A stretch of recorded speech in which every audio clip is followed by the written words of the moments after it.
is the Rogie Report News on the Fringe FM. I'm Jess Rogie. In December of 2019 and January of 2020, unidentified drones were sighted in northeastern Colorado and southwestern Nevada. The media and experts speculated who could be flying the drone. And while the mystery of who was operating the drones remains unsolved, a series of internal emails were recently revealed through the Freedom of Information Act obtained by a researcher operating in affiliation with the Scientific Coalition for UAP Studies. Though the emails are heavily redacted, they do show that reports were taken by the 90th Security Forces Group and the Public Affairs Office at Warren Air Force Base. In one of the emails from a redacted source, it states that it was being investigated by multiple federal agencies. The emails reveal that many at FE Warren were just as confused by the drones as the public was. And now the emails talk about the drones picking up and dropping things that look like potatoes. Another email says these are 1,000,000,000%, not ours. Reports of sightings of the mysterious drones have dropped according to local law enforcement. A historian makes a discovery about the Great Pyramids in ancient papyrus. The Diary of Mir details the transportation of limestone from Tura to Giza during the 4th Dynasty. It explains how Pharaoh Khufu's Great Pyramid of Giza was built. They based this on a hieroglyph that translates to Asmet Khufu, thought to mean the horizon of Khufu, and associated with the images of the pyramids. Historian Matthew Simpson, who runs the YouTube channel Ancient Archetypes, believes this hieroglyph was actually a reference to an entire city which took 2 decades to complete. Simpson believes that Asmet Khufu encompasses a larger area than the Giza Plateau that we see today, and more is waiting to be discovered below modern Egyptian villages. An unidentified creature was spotted roaming near the scene of a deer mask by Aaron Fitch. He stated he saw something darker than night running across the A18 in Lincolnshire. Finch, who is the co-host of podcast Realm of the Supernatural, is now investigating the phenomenon. His co-host Lee Solway has now made an appeal to locate the strange creature, asking anyone who's seen something like a big cat to get in touch. The pair are not ruling out the shadowy creature as a kind of Bigfoot. According to the podcasters, another couple had sighted a similar-looking creature, and the couple reported it was so big it blocked out the taillight of the car in front of them. He said you also get Bigfoot sightings that run up and down the A15. This is the Rogie Report News on the Fringe FM. I'm Jess Rogie.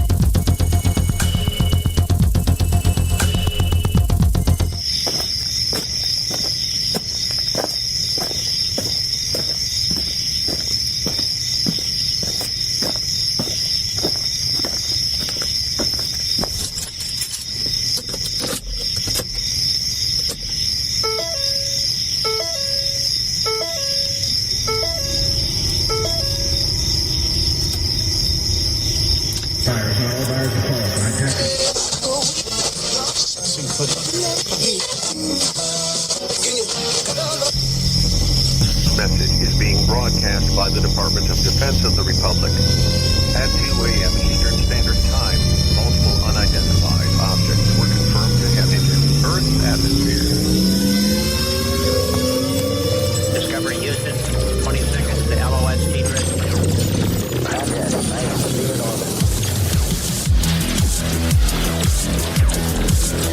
The first message that comes to you is you are a divine being.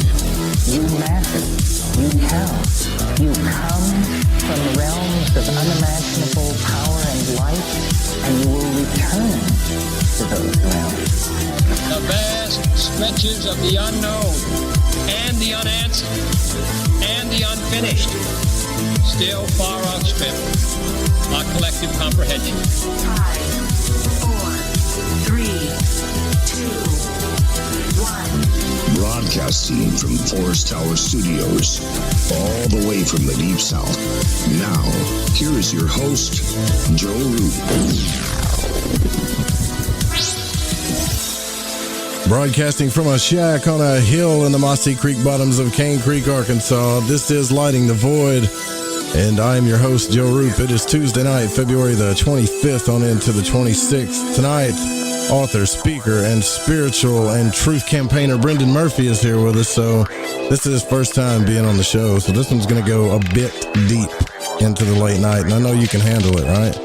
Sure you can. That's coming up here in just a moment. I want to thank Barbara Charlton at Metaphorical Archaeology and all of our other sponsors. Metaphorical Archaeology is a place where if you've had a paranormal experience or something that's caused you trauma, you can get an EFT session with Barbara by calling 214-995-3754, and that's pro bono. Also, quick shout out to GetTheTea.com and AncientLifeOil.com. I also want to thank Dirty Bacon in the chat, in the Fringe.fm chat, for grabbing his scope from Optics Planet through our link. So he's like really, I don't know if he's prepping for the coronavirus or the end of the world or the zombie apocalypse, but either way, he got his scope from there. But you can get night vision, telescopes, all of that stuff from there at thefringe.fm/optics. Also head over to the UFOseekers.com and check out the latest in ufology at UFO Seekers and youtube.com/UFO Seekers. Tonight, Brendan Murphy's going to be on the program. Tomorrow night on the broadcast, Geraldina Roscoe will be with us. It's been a while since she's been on too. And Thursday night, it's the owl guy, Mike Clelland. So all week, man, it's just going to be jam-packed here on Lighting the Void. So tune in, 9 p.m. Pacific, live on the Fringe FM. The call-in number is 1-800-588-0335. As always, you can call in anytime if you want to ask the guest a question. And, other than that, I think I need to let you know, too, because it's coming up closer and closer, the Ozark UFO Conference in Eureka Springs, April the 10th. April the 10th, that weekend, I believe, through the 13th.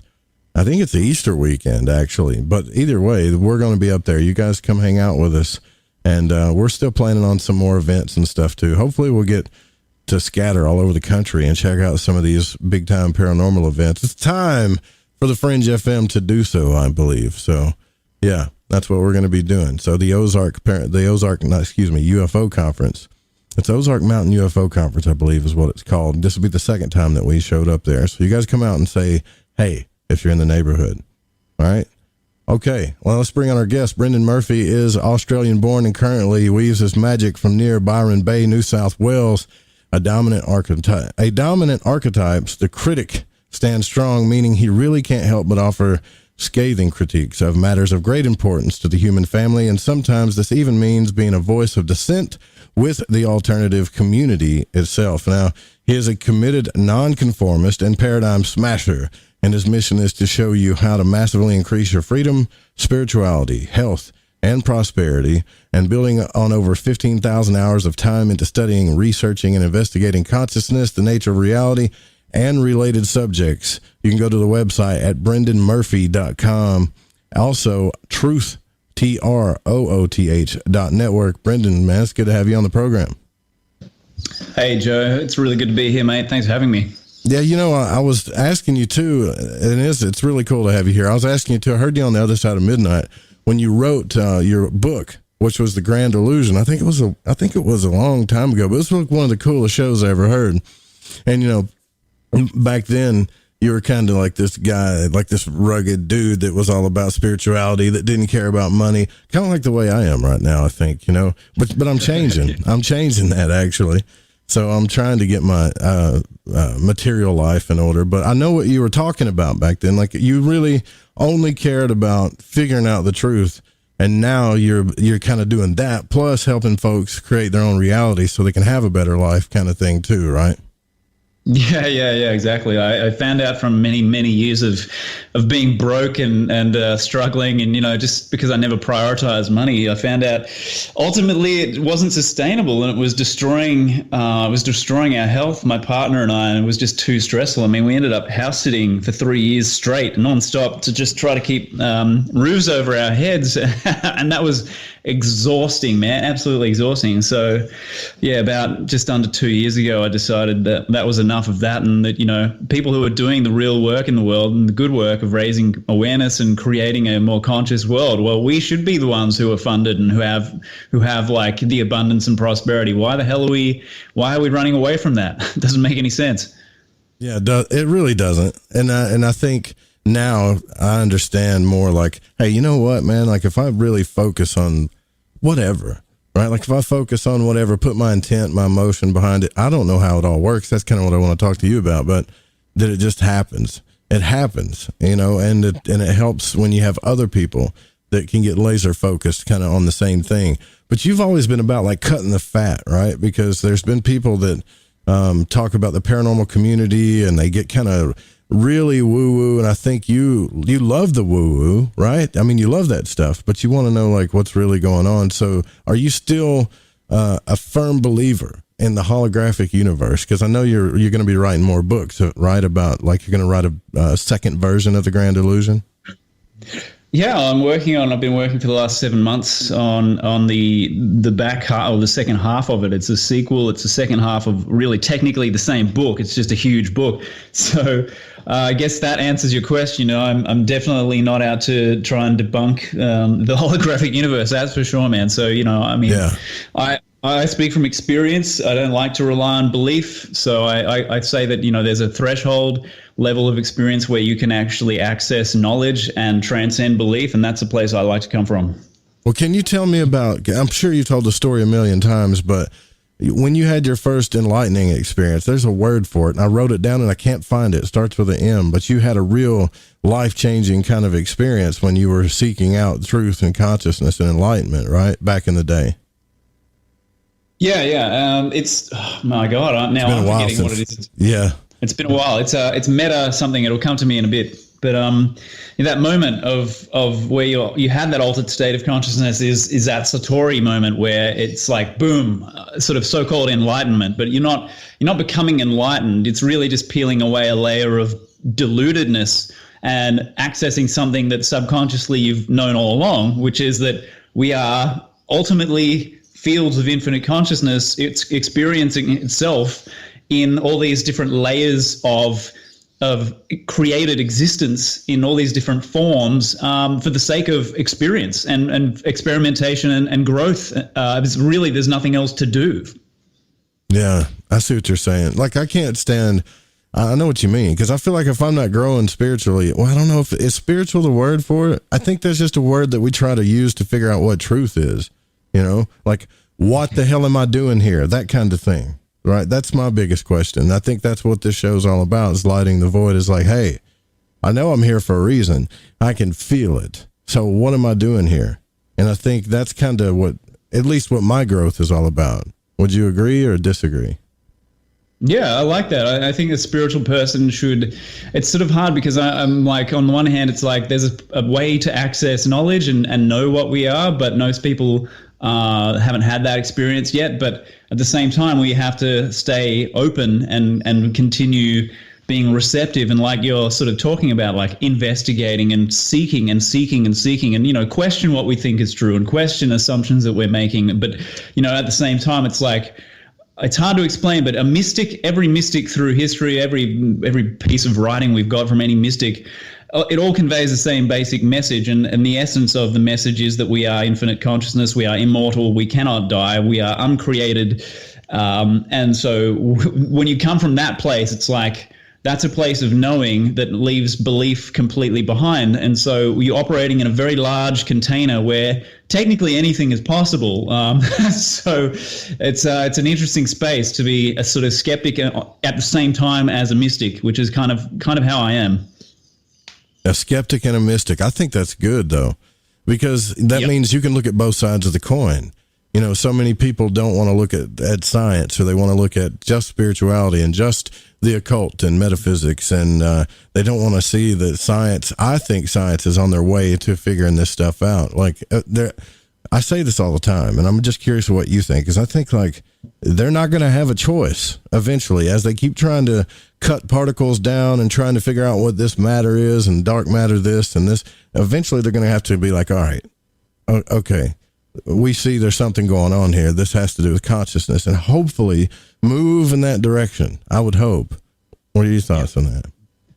Yeah. I mean, it's already happening. Like we've had a century of physicists pushing us in that direction. And it's funny because they're supposed to be the guys doing the hard science, but they're the ones who have pioneered the way forward. And in terms of helping us to break down these illusions around living in a so-called material world or universe, because now we understand that it isn't, and that there is technically nothing physical. The only reason we even think there is something physical is because our physical so-called bodily, sensory systems interpret information in a way that renders it solid to us. And so we call that physical, but ultimately everything is just these tiny little nano vortexes spinning, and there's nothing else besides movement and charge and light, basically.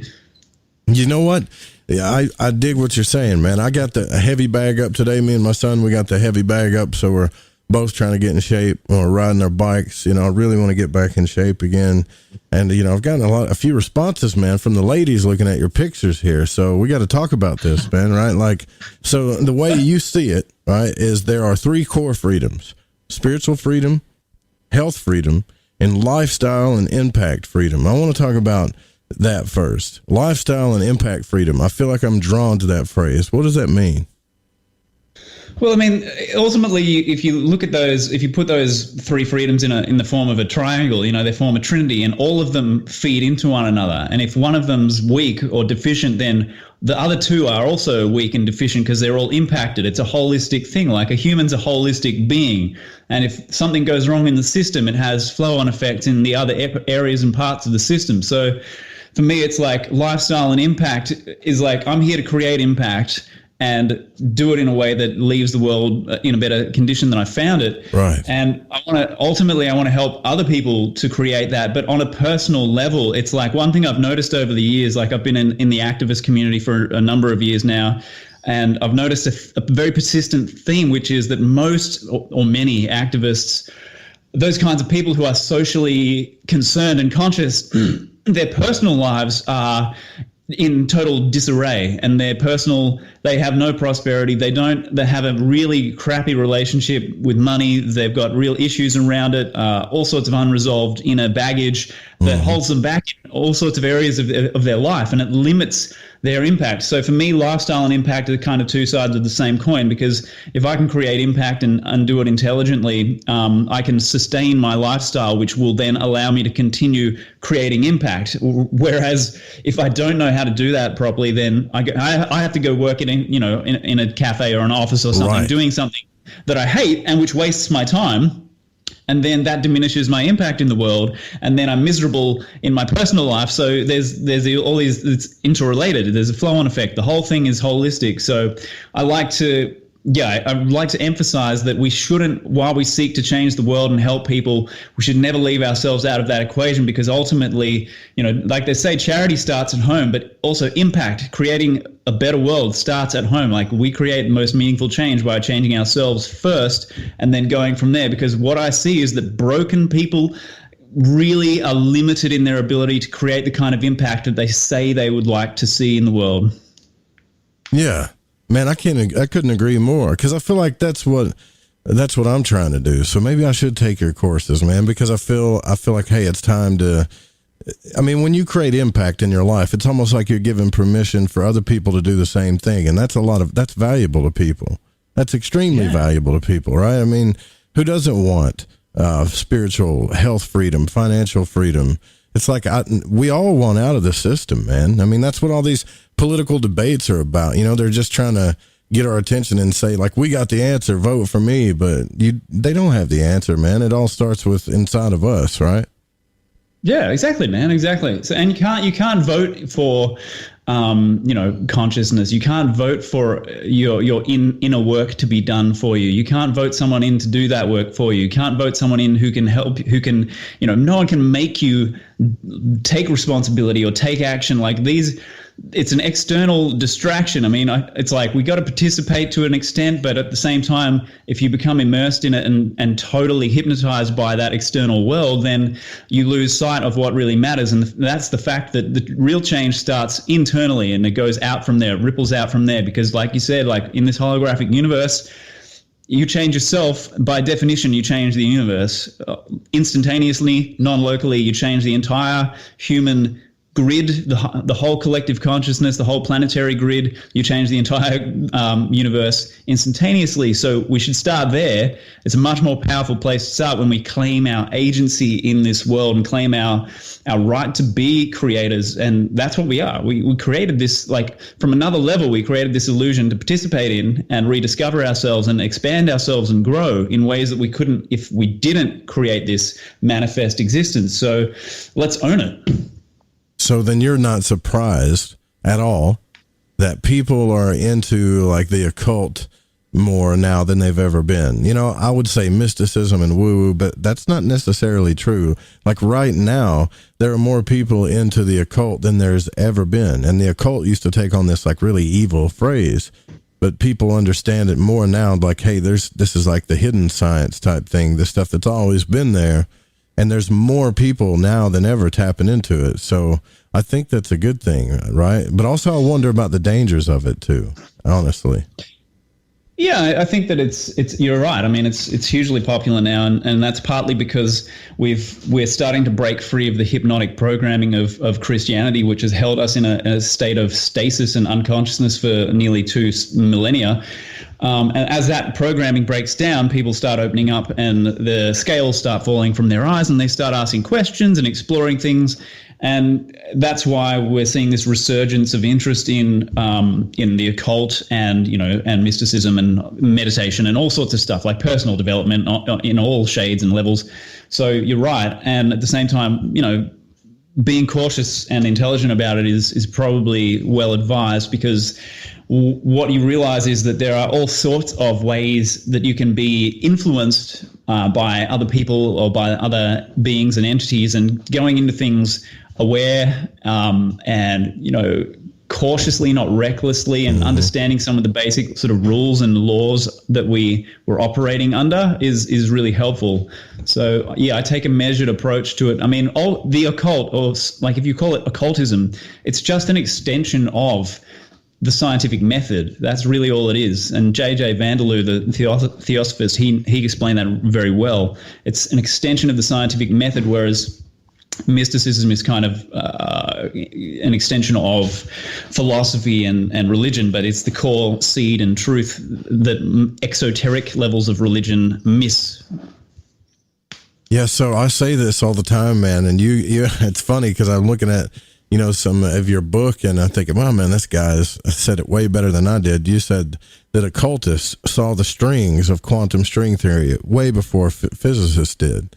I mean, they were playing around with that stuff long before physicists did. And it was like, I never really understood how to tell that to people on the show, like, because I would always see the two together and think, well, they're just, they're using symbolism and archetypes and things like that, but still they understand what they call the astral realm, which it's just another phrase for an internal realm of consciousness that we don't understand quite yet, where they could put things together, create their reality. Even Jung used active imagination to do those types of things. I think a lot more people are experimenting with that. It's just, we got to get past the ideas in our mind about these, like you say, the religious ideas, right? Yeah, you're right. You're absolutely right, man. And, it's sort of like 50 years ago, 100 years ago, you couldn't really have too many intelligent conversations about this kind of stuff because too many people were coming from a sort of blind faith in the Bible kind of mentality, and they thought because they hadn't read the book carefully enough that this stuff is like satanic and it's the devil and all this sort of thing. And it's like, well, there's so many layers and levels to it. If you actually do the research, it all falls apart.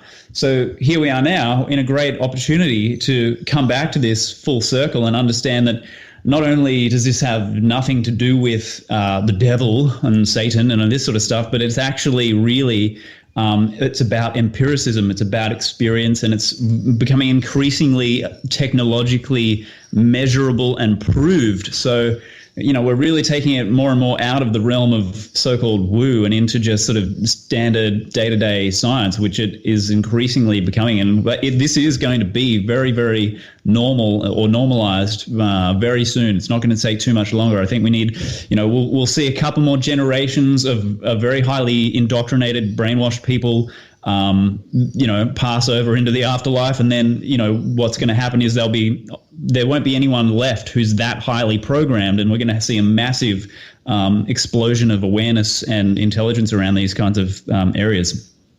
Yeah, man, I hope so. I hope you're right. I can feel it. I can feel it happening too.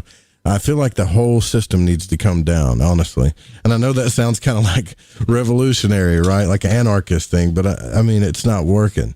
This societal thing that we thought, the Freemasons or whatever, whoever these guys were that thought they were going to bring this new Egypt idea over to the U.S., which is beautiful. I understand where they were coming from, but it didn't work out that way. Now it's all about power and money and the top whatever percent, and then they just polarize us by their politics. Like it's time. We've got to change this, man. It's time to change it, period, for the sake of everybody, I think.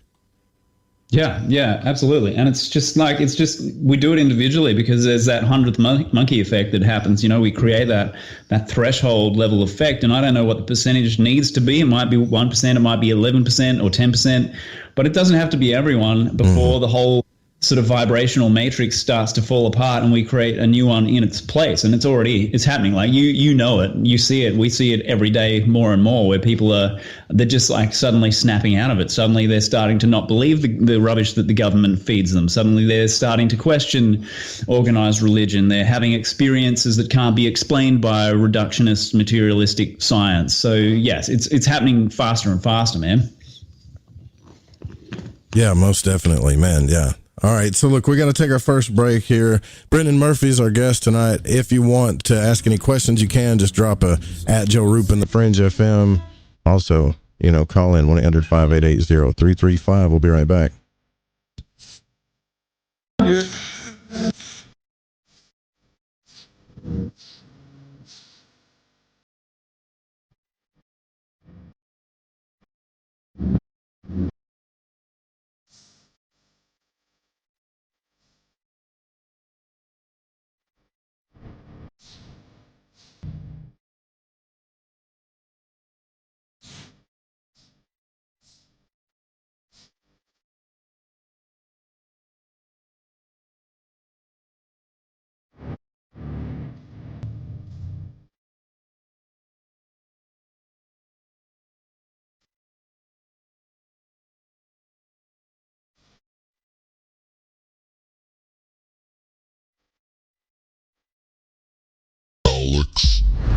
Hi, I'm Alex Exum, and you're listening to The Fringe FM. This is Barbara Charlton from Metaphorical Archaeology. If you've ever had a traumatic paranormal experience, the effects of it may stay with you for years. Who do you talk to? You can't go to conventional help. What we do is we use emotional freedom techniques or tapping to actually neutralize the effects of that event. Maybe when you tell the story now, your heart races and your palms get sweaty. You don't even want to think about it because you don't know how to neutralize that. That's what EFT tapping does. It neutralizes those emotions. The circuit that was recorded on is gone. The energy flows freely and you're free of it. And that's what emotional freedom is all about. We offer this as a pro bono service, but this is something that I offer because no one, it seems, is helping people with these experiences. If you'd like to reach me, it's really easy. My cell phone is 214-995-3754. Please leave a message. I will get back to you as quickly as possible. Or you can email me,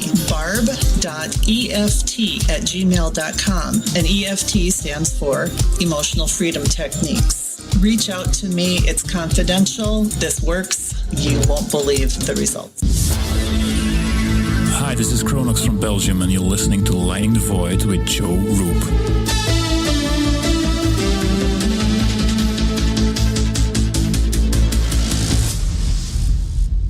Hey, this check is wrong. I worked a holiday and 7 hours of overtime. Not getting paid correctly is a real pain. It could also hurt our boss if our company provides out-of-compliance checks. That's right. Construction companies doing business with the government can get fined, or officials of the companies can go to jail if the checks aren't right. It's a law. The Davis-Bacon Act has 30 compliance issues for every check, but there is an easy way for construction companies to be in compliance. EMARS offers Compliant Client, a web-based system that finds and corrects all 30 of the possible out-of-compliance check issues. Users of Compliant Client report an 80% savings in time and money.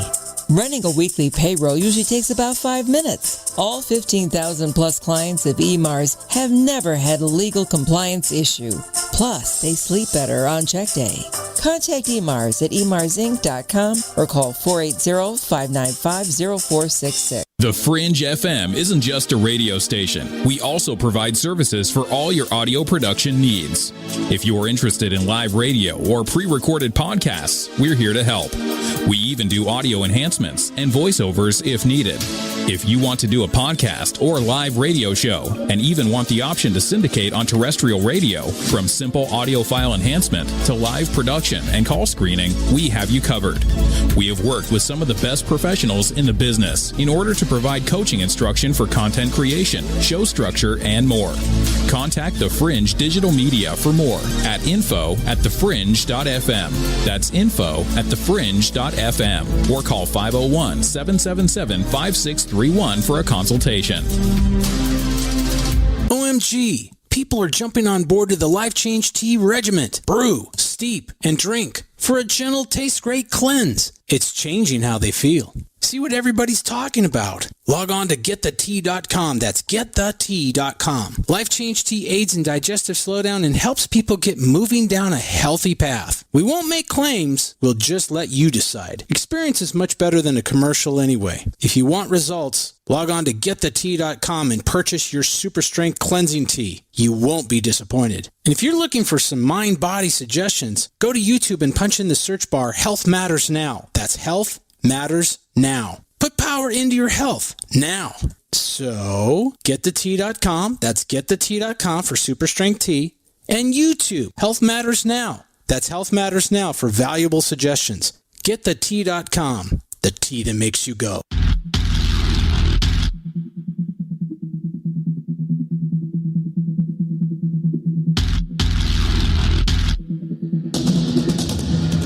You're listening to Lighting the Void. The call-in number is 1-800-588-0335. If you would like to text, you can text in at 501-777-5631. Brendan Murphy's our guest tonight on Lighting the Void. BrendanMurphy.com. Also, you can go check out Truth. TROOTH.network. Those are the websites for reference tonight while you're listening to the show. And Brendan, I think it's cool having you on here. I know this is going to get deeper, and I want to be careful about how fast and how deep I take this conversation with you, man, because, you know, I know you can go anywhere when it comes to this stuff. But I think the one thing that I want to ask, since we've got people that are actually dealing with this, they're dealing with paranormal experiences in their life. And I don't know if it's because they're dabbling with things or how it's happening, but a lot more people are, because I know they're reaching out to Barbara and stuff. So when someone has like a paranormal experience, whether it be I don't know, some people call it poltergeist or, you know, a haunting or whatever, what do you think's really going on there? Are these just like thought movements that have managed to interact with us based on your research, or what's really happening there? Yeah, I think it's kind of a case of this, that, and the other. It's sort of like, it's not just one thing. And I just want to mention quickly, it's BrendanDMurphy.com. Don't forget the D in the middle. Sorry about that. So with the poltergeist stuff, I think, you know, a lot of researchers have found that it's this kind of activity tends to center around teenagers, particularly pubescent or adolescent girls. And it's usually, or very often, it's an expression of, or an unconscious kind of expression of rage. It's like suppressed rage that is coming out in this sort of psychokinetic way around them, in the local vicinity around them. And it's obviously, you know, when things start moving or breaking or smashing, light bulbs blowing and whatever, and people can't point to a standard physical cause, it can get they can become pretty unnerved by it. But yeah, a lot of it is just unconscious activity driven by emotion, repressed emotion. And I think a lot of it tends to die away when people who are the source of it get the kind of, help or support or therapeutic input that they need to support them like that. And then beyond that, obviously, we have to talk about things like entities and discarnate spirits, because that is also part of what's going on. So there is a third aspect as well, which is the fact that a human being can actually create a thought form entity which can take on a life of its own potentially, and potentially become strong enough and energized enough that it can physically impact what we think of as our physical reality. So there's also that too.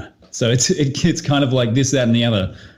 I see what you're saying, yeah, because like I've gotten really deep into the studies and the teachings of Dr. Stylianos Teteschlis, who he was kind of, there's Christianity, then there's Christian mysticism, and then there's this guy who is pretty much talking about all the same thing that the Theosophists talk about, but and in fact, they did learn from him, because they talk about the secret masters and stuff. Well, he was one of them from the island of Cyprus, but his books are so simple when you read them, and he talks about this stuff like, okay, they're a thought form, so we have to be careful about what we think about and what we put emotion behind what we think about, because we're creating thought form elementals. Not only are we creating these things and these negative attachments to us, but some of these things have actually been around since the beginning of time. Like when a whole lot of people agree on something or get, I guess, emotional and focus on something, say like, I don't know, an idea like maybe Hitler or something, it creates like the super negative thought form thing that we have to go to war to kill sometimes. But you know what else freaks me out? And I wonder what your thoughts are on this. It's okay if you don't know. But he says, like, once these things are created, that we can't ever really get rid of them. That all we can do is kind of banish them or get rid of them, or like get them out of our domain. But they'll never be able to die after that. Yeah, I think that, strictly speaking, that may not be the case, because, some people have written about, if Alexandra Neal wrote about her experience where she created a tulpoidal being, a tulpa, which was a thought form entity that then became independent and intelligent and had its own will and became a little bit sinister. And apparently she spent the next, after, obviously it takes a great deal of energy and time to create something like that. But once she realized that it was kind of like she was losing control of it, she decided, well, it has to go. It has to be dissolved. And I think she spent a number of months after that then focusing her intention on dissolving this thing, and apparently ended up succeeding. So I think that it can be done. We create something, we can uncreate it, but it may not be the easiest thing in the world to do. If you imagine someone trying to dissolve you in your out-of-body state, it's probably going to be an incredibly difficult thing to do and take a massive amount of energy. Probably a bit of a different comparison, because someone who is a living human with a soul and with soul experience is a bit of a different energetic structure, essentially immortal. But one of these tulpoidal beings, they can be created and they can be dissolved, I think. But the question is, can you dissolve them quickly enough, or are they going to get away from you, escape from your control? What's going to happen? There's a few variables there. Yeah, see, I totally agree with that. And see, like I've gotten to this point now where I don't mind, I don't mind debating, talking, or discussing, and I damn sure don't mind people that are passionate about things. But I'm really careful now, like you talk about letting other things get in my sphere, and some people, they think that's selfish, like, oh, you're just being selfish, or you don't have sympathy or whatever. And it's like, no, look, I've been there. I understand. I know what it's like to be super pissed off and bitter and negative all the time and stuff like that. But I also know that what that does to my sphere as well as what it does to other people's sphere. Now, there's a time to look at things negatively, or like this coronavirus thing. Should we take it seriously or not? That's a debate to have. but I'm not going to make it worse. Like, that's what I don't want to do, is make it worse by focusing a bunch of attention on it, get all scared, and then just have this big, passionate fear movement. Now we've got this thought form that's also kind of like pushing this thing along, where I feel like it makes things worse. You know what I mean? Yeah, exactly. So exactly, you sort of nailed it, because the more people who focus on something, the more energy they pump into that system, and the more of a life it takes of its own, and the more momentum it has behind it to keep sustaining itself. So it's like, as soon as you create a thought form, even though it might not be an intelligent being yet, it still has, because of the way that reality simply is at a foundational level, it will still have a kind of like subconscious instinct to try to survive. So it needs an energy source to do that. And so as soon as you have these thought form entities roaming around, they need an energy source to sustain themselves. And so, yeah, as you're saying, like, we get thousands of people or millions of people focusing on this thing like coronavirus.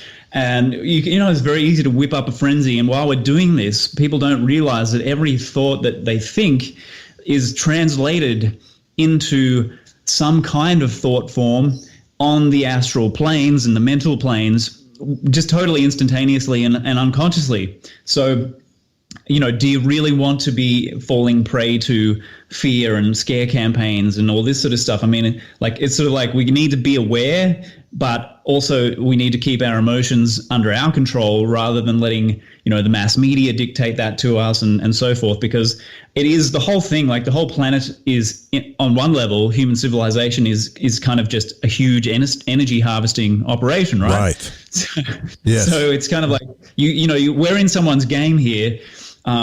And the less aware we are about it, the more we are in their game being harvested. But if we're aware of it and keeping our emotions to ourselves and being masters of our own ship, then we are stepping out of our game, and we can't, out of their game, and we can't be harvested. So yeah, it's an awareness thing. It's a little bit of a kind of like a self-mastery thing, and it's walking a fine line between awareness and, you know, how am I responding to this? Am I having an emotional reaction? Okay, yeah, like, I'm human. It's fine to have emotions. We just deal with it.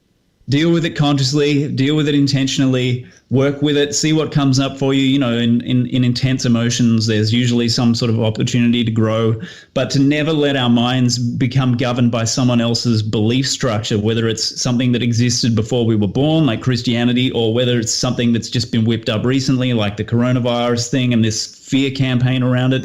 You know, you'll find that the people who are really the most afraid of, for example, the coronavirus, they will tend to be the ones who come down with symptoms of the coronavirus. Whether they're infected or not, it doesn't matter, because ultimately the mind is that powerful. It can create symptoms out of nothing, ex nihilo. So we're very powerful, but we need to be consciously powerful. Yeah, exactly. And that's not easy, because I definitely don't walk around thinking, you know, well, I'm super conscious, I don't do this or that, right? Because this is something I'm working out now.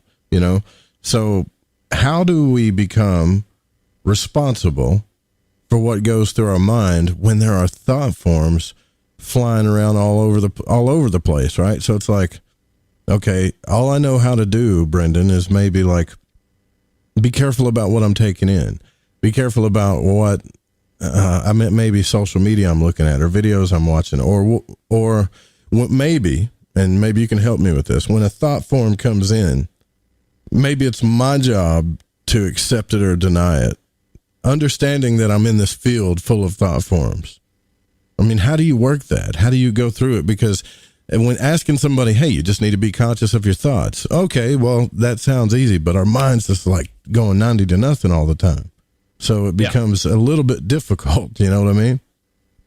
Yeah, I think it's a good question. I think that the lack of ability to provide a glamorous, easy, convenient answer is probably going to put people off. But the fact is that we need at some point to start practicing and developing the habit of self-awareness and mindfulness of our thought processes, so that we're I don't mean witnessing from a dissociated place like some people encourage us to do, and being out of our bodies kind of thing, like looking back at, like, don't be dissociated, but still be self-aware, like practice the art of self-awareness, because it is an art, it's not a science, and it can't be picked up just by reading a book about it. It's something that you have to work into the fabric of your life and weave it in, and it's an intention that you have to hold, and eventually, I mean, if you're like me, it becomes a habit, and a habit is something that's done essentially unconsciously. So at the point you're doing it unconsciously, it's easy. It's the easiest thing in the world. But to get there, it will take some effort. Yeah. So meditation, like when people say, hey, you should do like daily meditation, man, everybody hears that. We're all kind of tired of hearing that. Like, I know I'm supposed to meditate, right? But to me, it's like the only thing that works. I mean, it's like the only thing that I can, when I have something I can focus on, you know, there's all kinds of different meditations, right? But there's one that the Golden Dawn teaches where instead of just being aware of your thoughts and whatever, they actually give you something to focus on. Like, draw a picture of a dot or an apple or whatever, and focus on that one thing. And you start learning a lot about, the power of the mind and how I'm not being distracted by these other things because I've learned to focus on this one thing. So I wonder sometimes, is it just a matter of where we're shifting our focus to instead of worrying about, deflecting everything in, this mental plane, so to speak? Yeah, focus is huge. It's massive. Focus is really everything. I mean, what you focus on is really largely going to determine what kind of life you're having, right? I mean, it sounds obvious, but focus dictates like what you do. It dictates the kind of beliefs that you end up forming and the kind of actions that you take. And like you mentioned meditation, and meditation's awesome as far as developing that inner discipline. The discipline to be aware and self-aware, and to be able to witness the thoughts and feelings without dissociating from them, but just to not invest in them and buy into them to the extent that we become bound to them and blinded by them. So there's a focus thing, there's a discipline thing. Discipline takes effort and practice to ultimately achieve. It is not easy to be disciplined in the first place. Like, our whole reality is designed as humans to create scattered, undisciplined minds. We're on the Instagram feed, we're on the Facebook feed, we're on Netflix. I mean, there's endless stimulus. And I think taking time, whatever it looks like, however you cultivate your one-pointed focus and cultivate discipline, there's no right or wrong. Like, I personally, I don't meditate anymore as such, and I haven't for a long time. It's just that I feel like I am consciously, almost constantly witnessing as I participate. So there's those sort of two levels. Like, I participate and I do it from a place of being a witness who is not separated, like floating off in the astral somewhere, but I'm still in my body, I'm still feeling, I'm still thinking, but I'm witnessing what's going on at the same time from a mindful place. So it's kind of walking a tightrope, it's not necessarily the easiest thing to do in the world. Yeah, it's not really. It's a complicated mess, but I'm in love with learning about it, honestly. Like, I've got, seriously, I mean, I've got like a deep passion for trying to figure out what the human is capable of now. Because instead of asking the question, like, why am I here? What is this all about? Now I'm starting to say, well, we can't find the answers just asking the same question over again. Maybe we should just see what our potential really is. Take this from a scientific point of view. When it comes to consciousness, let's just keep experimenting. Let's see what this is about. Let's not get moral about it. Not really, but let's just see what it's about from a scientific point of view. I think I think it's a good way to go about it. Yeah, exactly. Like, I love your idea around potential. Like, that drives me to a large extent as well. Like, what is a human capable of? What am I capable of? Like, when I do something, I usually push it to the nth degree to try to find out, like, where can I take this? Like, I don't want to do something at a mediocre level. I'll do it. I'd rather not do it at all. Yeah, right. Exactly. Yeah. So you're coming from the same place. And I think that exploring the human potential right now is huge, because we're waking up from a very long slumber collectively. And so that idea of like, it's dawning on us now that we have barely scratched the surface and barely accessed our own internal resources. So it's quite an interesting time. Like, now we get to play with that. Now we get to explore that. And, I really like sort of helping people to do that. And it's awesome. Yeah, it is cool, right? You ever seen Joe Rogan's video about humans are awesome? And I know I think it's like an old one, but he shows this video of all of the things that humans have actually done, physically and mentally, and seeing all of the things that we've accomplished. And it's just like this reel-to-reel video of, I don't know, humans like jumping off cliffs, jumping out of airplanes, or flying around in squirrel suits, or meditating, building houses.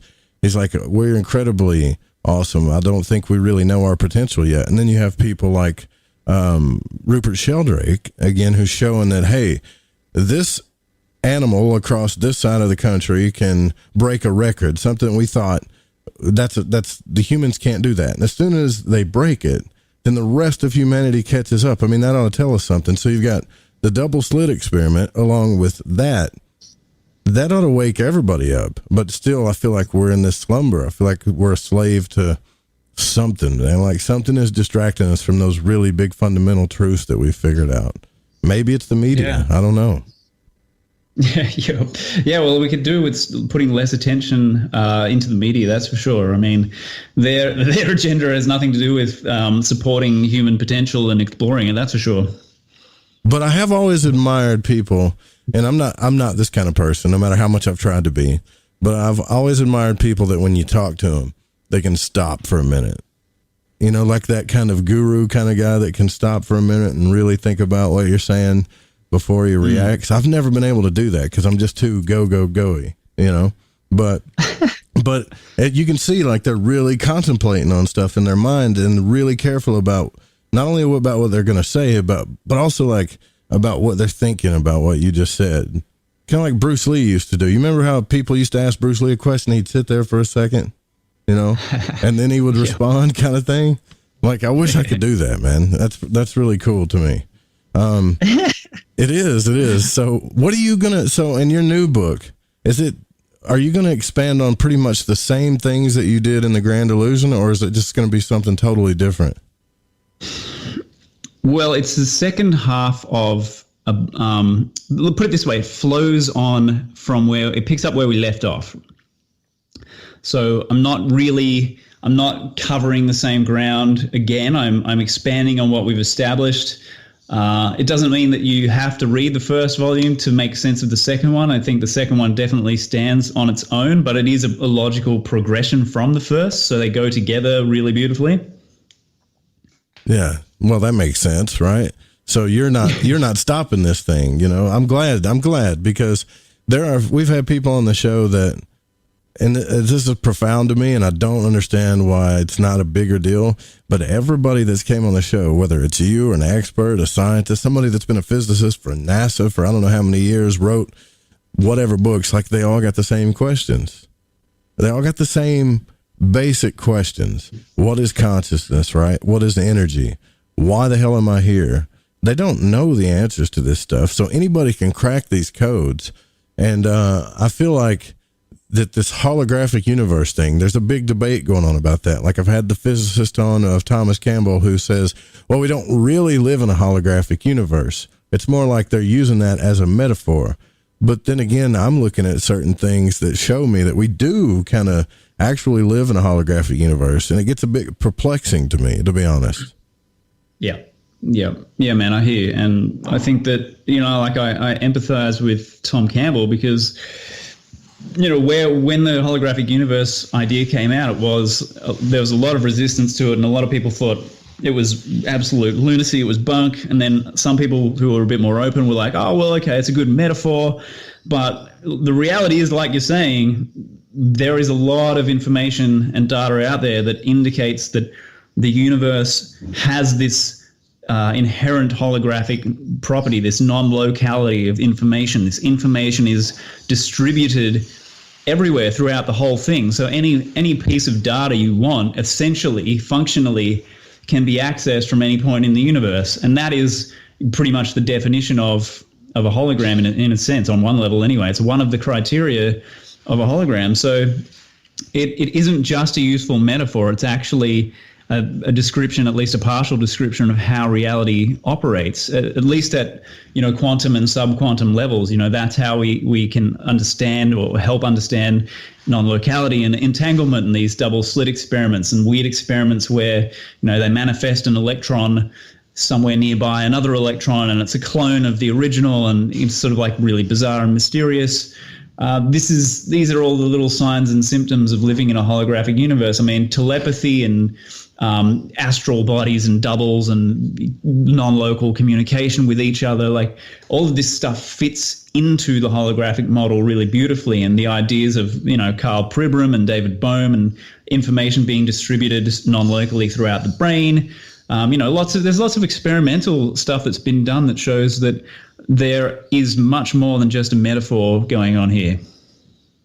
Man, you say that with so much confidence, yet a physicist just totally doesn't agree with you, like a supreme smart physicist. And yet this is my point. Both of you guys have the same questions. I really feel like a guy like you could come up with the answers before.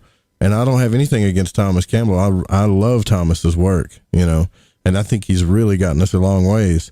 But this, I think when they do these theories and they test them, and then they tell themselves, well, this must be reality because nothing's negating my theory yet, you know what I mean? Yeah. And I don't think that should tell us the truth. Or I don't even think we should say, well, that means we're closer to the truth, because what if science is just really explaining the least of things, Yeah, I think that's exactly right. I think that's kind of the broad view. And I mean, if you think about it, we had our ancient ancestors, God knows how many hundreds of thousands of years ago or several millions of years ago, who created fire or witnessed lightning. And you don't need to understand plasma physics to light a fire, but everyone can light a fire. Yeah, right.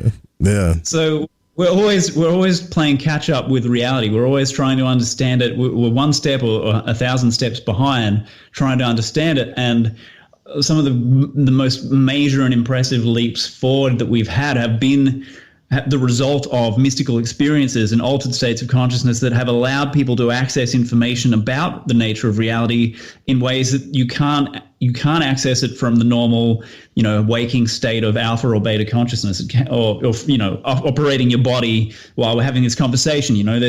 There has to be done other ways. So we're sort of gradually rounding out that perspective and getting these little hints of bits and pieces of tantalizing sort of scientific experimental data and information that support the mystical viewpoint. And the mystical viewpoint, can be said to subsume the holographic model, or maybe vice versa. They both fit inside each other really well. So there aren't really any contradictions. It's more like, the way I see it is that there's just a matter of gradually catching up and understanding.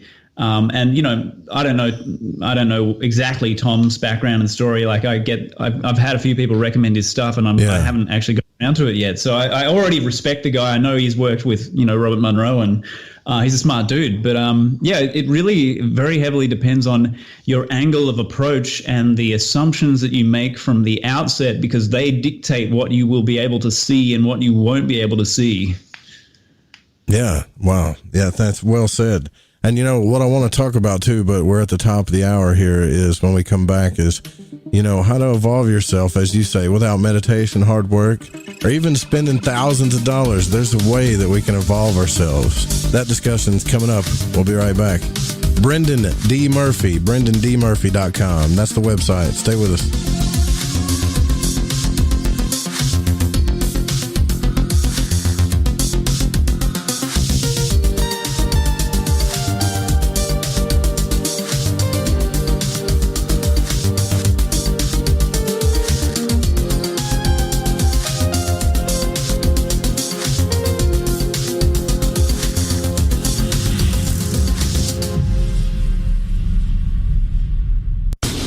Between abnormal and paranormal, there's a show called Into the Paranormal. I'm Jeremy Scott. Hear me live Saturdays at 6 p.m. Pacific, 9 Eastern on the Fringe FM. The truth is out there. There's something out here. And so are we. KTOK Digital Broadcasting, The Fringe FM. The night is young, so turn up the heat with your host, Joe Root, on Lighting the Void on The Fringe FM. Ew, yuck. They're unhealthy and gross. Bugs, I hate bugs. We keep a clean home, but occasionally bugs show up. Well, I found something that is tougher than bugs. Orange Guard. From contact, it kills bugs. Plus, Orange Guard kills hidden bugs and keeps new bugs away for weeks. I know. I use Orange Guard. Plus, all of the ingredients of Orange Guard are on the FDA generally regarded as safe list. Orange Guard may be used around food, humans, and pets. It promotes a healthier planet, and here's a bonus. Orange Guard cleans where it's sprayed. Plus, it comes with a 30-day money-back guarantee. Orange Guard. You can get Orange Guard at Ace Hardware. And listen, folks, Orange Guard is tougher than bugs, and it's safe to use. Go to orangeguard.com. That's orangeguard.com. Are you intrigued by Paranormal Talk Radio? You'll love the new Paranormal Radio app from TalkStream Live. You'll find a great selection of talk shows covering UFOs, ghosts, strange phenomena, and much more. Download the Paranormal Radio app now and start listening to the very best in paranormal talk entertainment, including the network you're listening to right now, the Paranormal Radio app. Free in Google Play and the iOS App Store. We all have that story to tell in our lives. The winds were howling, the ground shook, you could hear rushing water, and then history repeats itself. When there's no power, refrigeration fails, stores with their shelves stripped bare, ATMs can't operate, deliveries stop. Then what? These events can last days or weeks. You need a plan. In statements made during recent interviews, FEMA Administrator Brock Long has repeatedly urged all Americans to understand three truths. FEMA is broke, the system is broken. If this is the new normal, Americans can't rely on federal cavalry when disaster strikes. Don't get caught out in the elements empty-handed. Prepare with us by going to preparewiththefringe.com and get your 2-week food supply. 92 servings, 8 food varieties with 25-year shelf life. Normally $137, now only $75. Or get a month's supply, normally $247, now only $147, shipped in one business day. Just go to preparewiththefringe.com or call 888-440-7931. That's 888-440-7931. Get this great offer and be prepared while it lasts.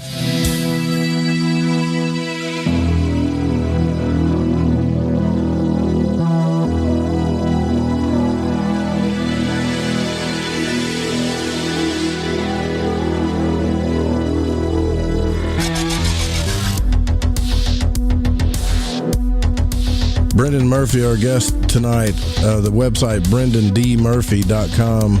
Also, truth.network. Real quick, Brendan, too, before we get into your masterclass and what you're talking about there, I kind of wanted to ask you about this network because it looks pretty interesting to me. The truth.network, TROOTH, truth.network. This looks like a community that you're building, right? Tell me what that's about. Yeah, okay. So you mentioned when we were talking before the show kicked off, you had a couple of hosts on Fringe FM who also had pages shut down by Facebook, and that was what happened to us. When Facebook did their first major censorship purge in 2018, I think it was June possibly, we just watching my friend rock up here, he's a bit early.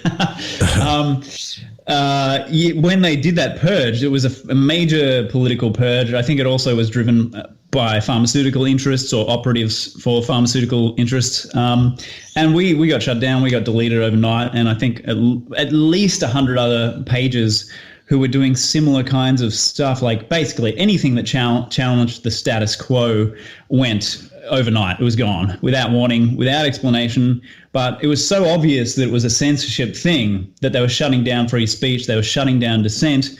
And we just thought, well, screw this. We're not going to just sit by while they take complete control of humanity's thoughts and actions and, right, program us into oblivion. So our response was to create a platform that was solely there to respect and protect freedom of speech. And that's what Truth.network is. It's just there to basically let dissenters and people who are independent thinkers and questioners and people who are just curious about stuff go there and share ideas and connect and talk without having to worry about being censored and shut down. Yeah, that's fantastic. You know what it was too wasn't just Facebook. It was also YouTube. Like, just because they talked about one certain thing and the YouTube, man, when YouTube shuts your channel down, it really hurts people. And that's not quite fair, right? I know people say, well, YouTube's a private company. They can do whatever they want. Yeah, I hear you. But it's kind of like when a bank, you saw what happens during the bailouts. I mean, should they be able to do whatever they want because they're a private company? It don't work that way. It's like a catch-22. People think, well, YouTube's a private company. They can do whatever they want. I'm thinking, yeah, but when they run all of like video media, they should hold some responsibility and say, hey, we should be the pioneers for freedom of speech. We should set our policies about that. Even though this person might be talking something crazy, and they may be influencing other crazy people, or should we take away their freedom though to do that? I don't even think they ask that question before they start making those moves. They just think they know what's best for everybody, or what's really going on is it's just a big, scheme. And that's what I think's going on. It's a big scheme to get the bigger media companies involved. Yeah, I mean, I think people who say stuff like, oh, well, it's their platform, they can do whatever they want, they haven't really thought it through. I mean, and like you said, there's that bigger agenda, which is clearly a huge censorship and narrative control agenda across multiple social media platforms, YouTube and Facebook, and Twitter as well is definitely a part of it. They've all been shutting people down and censoring people. So there's no question that there's a structure and a pattern to it. It's not an accident. It's not a coincidence. And it's like, well, even if it is their platform, does that justify immoral, unethical behavior? I mean, if I walk into McDonald's, can they deliberately lace my burger with arsenic just because they own the restaurant and they own the materials going into the burger? I mean, can they destroy human lives just because it's their platform? They own it. It's like at the root of it, it's unethical. It's a question of ethics. It's not a question of the letter of the law.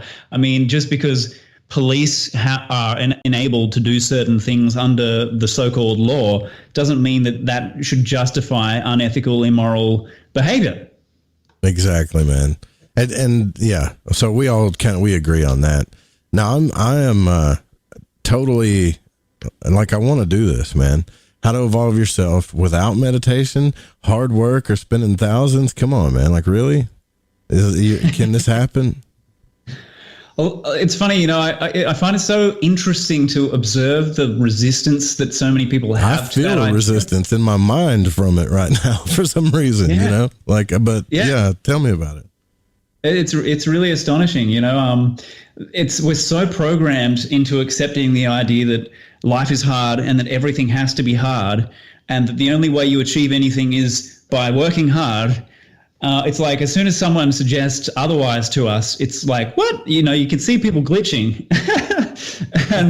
and that's often what happens. But the reality is that we can do things and have experiences that fundamentally change who we are, or change the nature of our relationship with ourselves, our relationship with reality, our human relationships in general.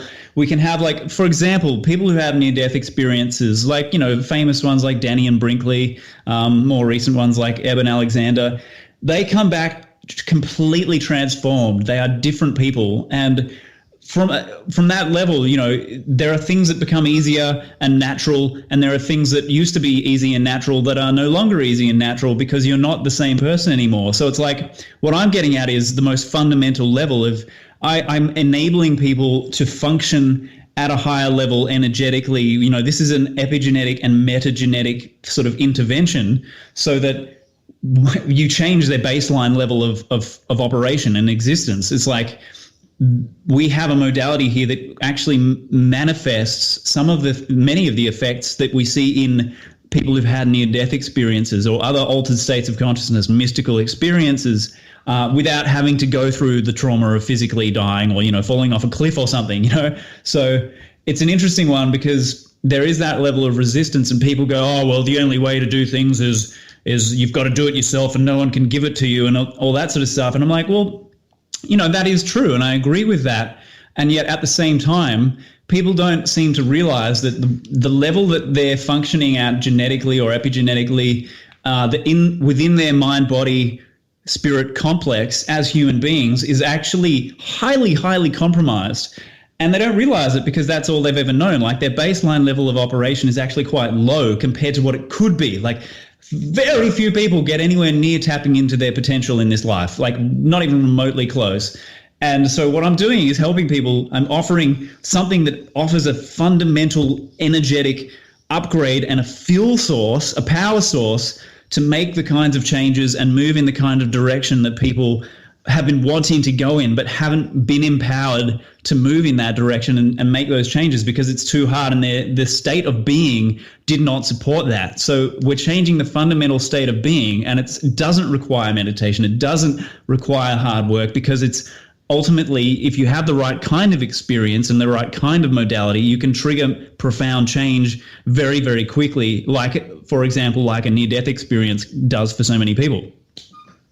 So what do you think one of the reasons why personal growth and healing takes up so much of our time? Why is it so hard? Like, what's one of the reasons that you think we could something that we could do to overcome that faster?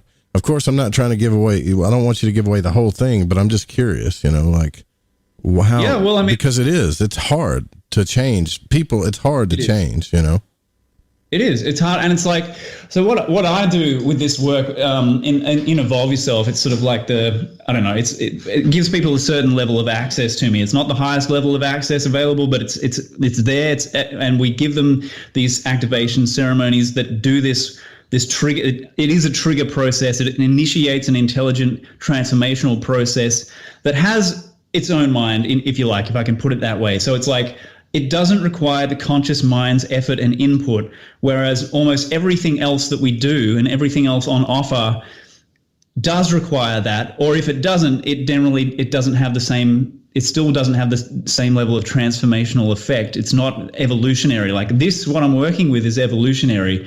It alters people's fundamental state of being in the ways that they would like to move in. So I'm not interested in trying to change Joe Roop. I'm not interested in trying to fix Joe Roop or make him suit some kind of my agenda. Mm-hmm. I'm offering something that supports Joe Roop's agenda for himself and his own growth, and does it in a way that simply bypasses. It is just a different way of looking at things and a different way of operating. This is a very new way of doing things, and it's a relatively unknown modality. So yeah, it does take a little bit of educating to get past people's sort of resistance and their preconceptions that everything has to be hard and everything has to take, thousands of hours of meditation or whatever. And it's like I've done that stuff, and I've been there and done it, and I've done the work, and I've done all sorts of modalities and all sorts of inner work and transformational stuff.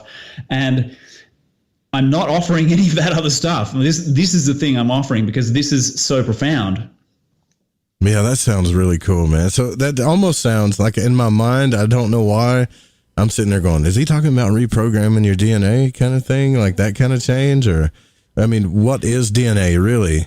When we think about it, I think they're still trying to crack the codes on that stuff too, so this is more about so it'd be more about would you say, well, what do you want to accomplish? Because I can see that.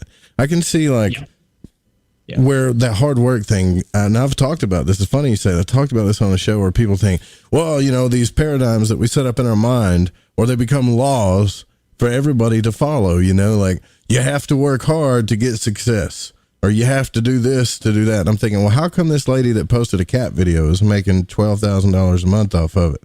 Right? Was that hard work? Because that doesn't make sense to me. And then they'll say, well, that's just some people get lucky. And I'm like, that's all you got? Some people get lucky? Because it's happening all over the place now, Yeah. We're inhabiting new paradigms and building new paradigms where that mentality of, you got to work hard. That's like a baby boomer and pre-baby boomer generational thing. They were indoctrinated with that. And I think that probably also partially came out of religious belief systems as well. Like life was presented in a very different way. We had very different ideas about it. And now we have this sort of soup of memes. We can access any idea or perspective about life that we want now. And people are just starting to realize, oh, hey, it doesn't have to be this way. We don't have to follow the formula. We don't have to do X, Y, Z like we used to. It was a little bit of a con, we can do things differently. So, that's the space I'm playing in this new world. And I'm inviting people into it because I know I can support them in moving into it more easefully and more gracefully than maybe they otherwise would. Like, it's like you have your goals and your dreams and you want to create what you want to create. I like that comment you made about what do I want to create, because that's really where we're coming from. That's where I'm coming from with this stuff. It's like, what do you want to create in your life? Because this thing has a way of supporting what is real and true for you at the deepest level and magnifying that and energizing it so that you can manifest that with less resistance, and the stuff that's inauthentic and not really your truth will start to dissolve and move away. Yeah. Because there's a lot of those programs that we have that we need to get rid of, I think, right? I mean, there's a bunch of them. Here's one that I think really hurts society. And tell me what you think about this. Like, don't ever say it can't get any worse, because it can. And then, so you look around and I'm thinking, well, how many people are walking around going, well, it's not that one. This is the one that bothers me. That's too good to be true. Oh, man. Do you know what that does to people? Like, that whole thought form, that's destroying people. That's destroying happiness in people's lives. Why can't we just say, man, this is really good. This is happiness. Let's see how good it can get. Yeah, absolutely. That belief is just such poison. It's such poison. I've watched that destroy people, and it keeps people playing small, and it keeps them rejecting opportunities to grow and to create the kind of the kind of life that they would like to be living, because they've adopted a mindset of, it can't be that easy. It's got to be hard. It's got to be harder than this. It's got to be a con. It's got to be a scam. You've got a hidden agenda, blah, blah, blah, whatever it is. And I've just seen it. I've seen so much of that, man. And it's like, people should stop and consider what effect that belief is having in their lives when they keep saying, well, it's too good to be true. Like, if I had that attitude, 2 years ago, I wouldn't be sitting here in the situation that I'm in if I'd had that belief in my way and interpreting coloring my life experience. So, I choose to hold certain beliefs, but I do it consciously and intentionally, and I do my best to not hold beliefs that will restrict my life experience and minimize it and shrink it down and shrink me down to a pygmy, when that's completely unnecessary. And we're here to be like magnificent and epic. And that's what I'm facilitating for people, is that. So if they're ready to sort of, move into that space, I can help. Whereas if they're attached to their smallness and attached to their victimhood, then, no one can help. Yeah, that's true. That's easy too. I don't know why.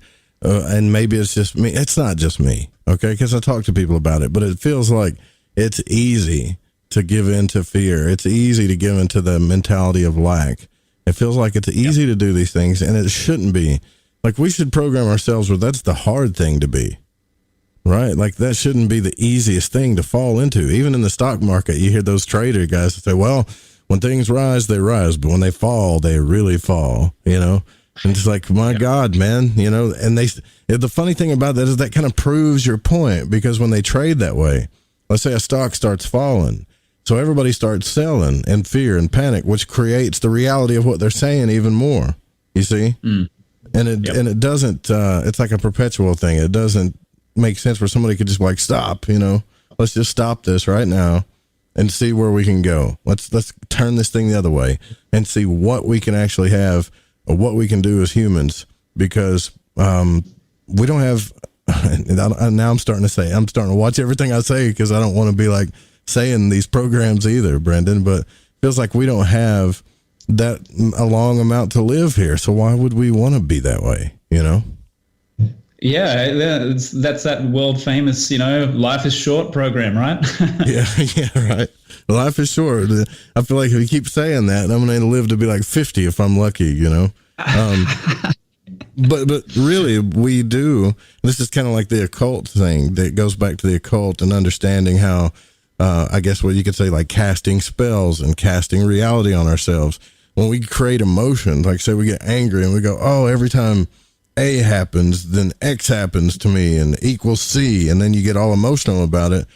If we knew, like if we could actually see visually with our eyes the signals that we were broadcasting when we did that, we would stop doing it, Yeah, I mean, if people could see what their thoughts were actually creating on the astral and mental planes, they would be probably horrified 90% of the time, And it's like, that has an internal effect on your body as well, because every time you think a thought, you produce chemical molecules that are correlates of that feeling or that thought and that emotion in you. So on multiple levels, you're affecting yourself multiply simultaneously, and it's basically invisible all the time to us. We don't see what we're doing. We don't see the effect we have on ourselves. We don't see the effect that anger has on us at the level of thought forms reacting back on our auric field. That's something that's very obscure to a lot of people, but nonetheless, we're constantly affecting ourselves. And that's where, like these things like the secret and, sort of, it's very surface level stuff, but using affirmations and stuff like this, it's valuable to a point, because it's like helping people understand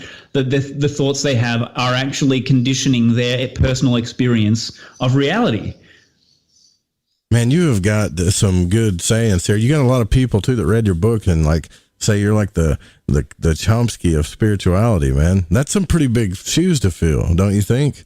Like that's cool for somebody to say that about you. But in your first book, you talk about the hidden truth about time, and I was wondering if you could talk to us about that, because this is something we talk about frequently on the show, that time is merely an illusion, and it's fun to say. But how do we understand this on a practical level? Like, how can we use the understanding first of what you think time is and use it practically in our lives?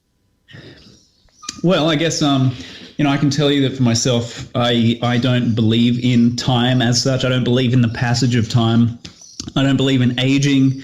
I'm constantly getting interesting and outrageous comments from people about how, I look young or I look younger, and it's like I'm 36 and they're like, what? I thought you were 24 or something. I had messages from people like, whoa, who's the guest tonight? I'm like, come on, give me a break, And then I look at the pictures and I'm like, yeah, he don't really look the same as he used to look, So, yeah, like, what are you doing, brother? You got a secret you want to share or what? Well, I mean, it's sort of like what we were talking about, what you believe. Like every belief is a self-fulfilling prophecy. Every thought has a thought form component, and every thought has an energetic component and a chemical component in your body. So I choose not to believe things about myself and about time and about reality that create or would create effects in myself or in my life that I would not like to experience. And it just works that way for you. It just kind of creates that reality. Because, I got into alchemy about that, and there's some pretty cool secrets about alchemy where they talk about age regression, where they're trying to live to be like 120 or 130 so they can, advance their spiritual, I guess, awareness.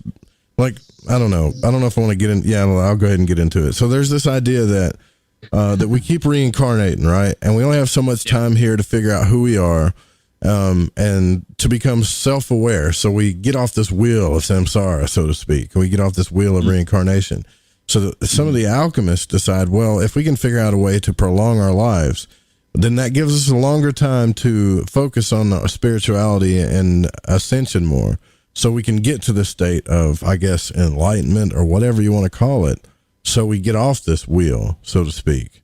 Does that make sense? Or have you found any of that in your work, research, or experiences?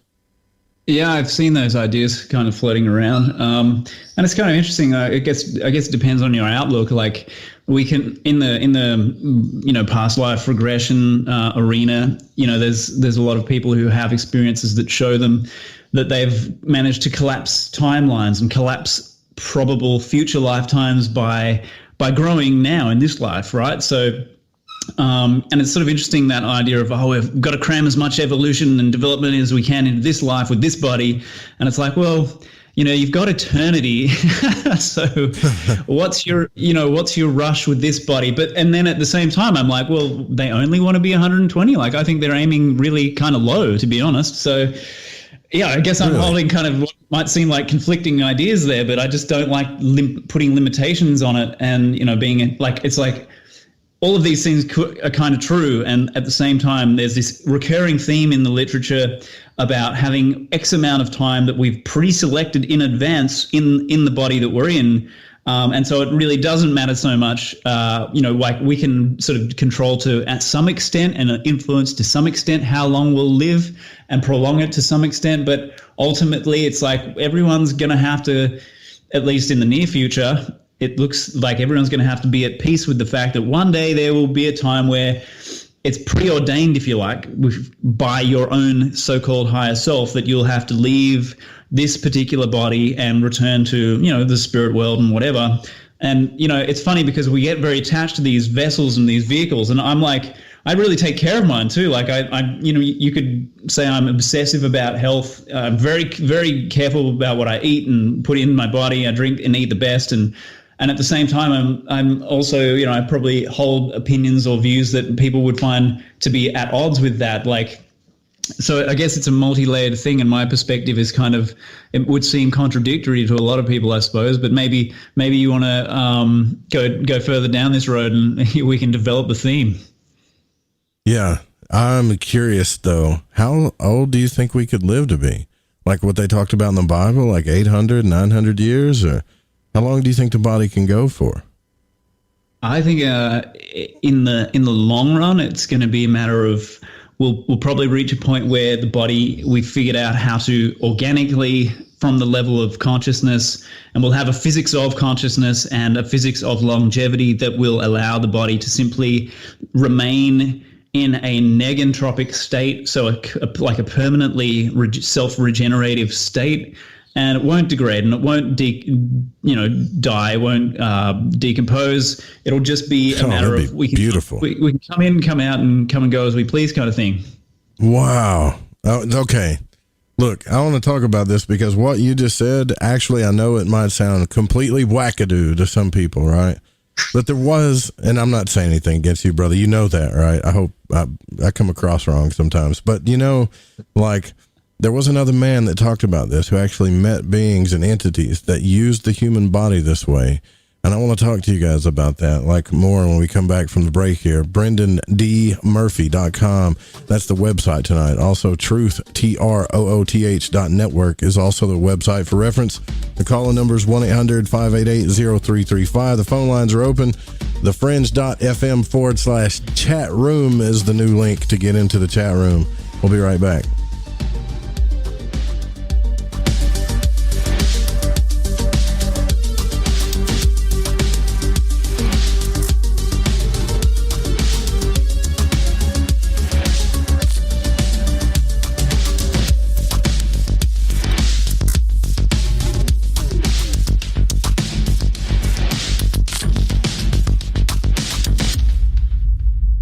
Hola, Fringe listeners. This is Dave Cruz of Beyond the Strange, and you're listening to The Fringe FM.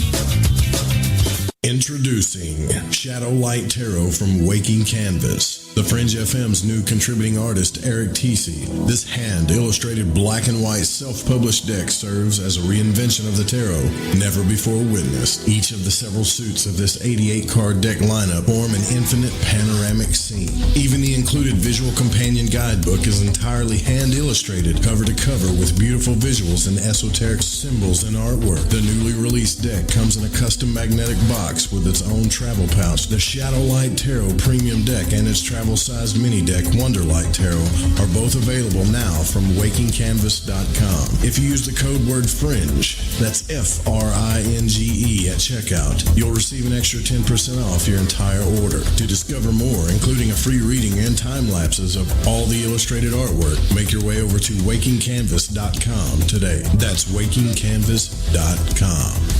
Hey is that a new music app? Yeah, check it out. Surfer Music Discovery. It links to thousands of online stations, but the twist is you see the song names and artists that are now playing live. That's different. No guessing. Looks like a waterfall of music. So many formats. Rock, oldies, country, R&B, jazz, and a whole lot more. How's that spelled? Surfer. S-U-R-F-R. Is it expensive? It's free. No need to sign up or sign in. Get the Surfer Music app free from Google Play or the App Store. All right, everyone, this is Justin from the UK. Excuse the chitty. If you're into the Fringe and you want to hear the brass tacks, me old China plate, Joe Roop and his guests on Light in the Void will open your mince pies. You need to shut your northern self and use your 10-speed gears and listen to them bubble. You could hear a Barry Crocker, no Brussels, but he ain't no holy friar. Anyway, you beat a Barnaby Rudge and take a butcher's. So, you love talk radio? Then you'll love TalkStreamLive.com. TalkStream Live is always on, 24/7, with the best streaming talk shows. Find your favorite talkers and discover some new ones. It's free, readily available online or on mobile with any smartphone or tablet. Finding your favorite talk shows all in one place has gotten a whole lot easier. Just go to TalkStreamLive.com. Be sure to download the free apps from Google Play or the iTunes App Store. Yahoy there. This is Gigi from Shift Habits. And holy shit, you're listening to KTLK, The Fringe FM. Hey, don't you dare turn that stuff.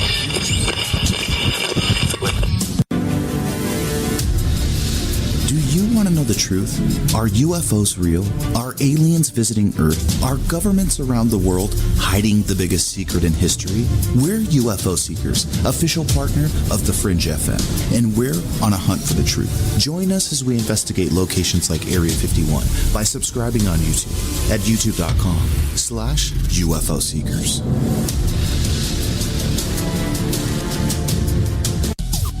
Hey, Fringe FM listeners. Did you know that when you're on the road with limited data or no Wi-Fi available, you can still listen to every minute of the Fringe FM by calling 701-719-3971.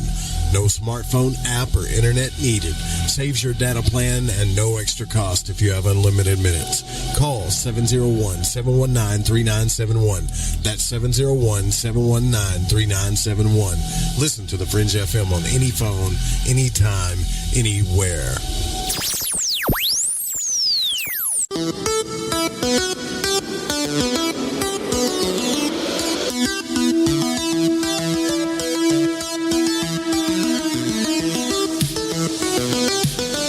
So call Joe, pick up the phone, dial 1-800-588-0335, toll free from the United States or Canada. Brendan Murphy is our guest tonight. Fantastic conversation. Tomorrow night, Geraldina Roscoe will be on the program. Also, Thursday night, Mike Clellan comes back, and we're going to talk probably more encounters and owls with him, too. So I know everybody loves that one. And then Friday night, we're going to have open lines. Now, before the break, Brendan, we were talking about human life, right? Like your beliefs about how long human life could be. And you described to me a way that we could use the body that sounded so familiar to me. And I was thinking, where have I heard this before? And I heard it reading Robert Monroe's books, actually, The Journeys Out of the Body. When he got into the third book of Journeys Out of the Body, he ran into, I think, so these entities that actually lived in a utopia, like what we would consider kind of like paradise kind of thing, you know? Mm-hmm. And they could leave their bodies, but they would also leave their bodies. The way he described it is they didn't wear clothes. They weren't ashamed of themselves. It was kind of like an evolved planet type thing, you know, and they could leave their bodies and just kind of keep them there as resting. Like they understood and lived as spiritual beings in a human experience where they could use their bodies as just pretty much like transportation vehicles, you know? I mean, is that what you were talking about, or is it something a little bit less than that?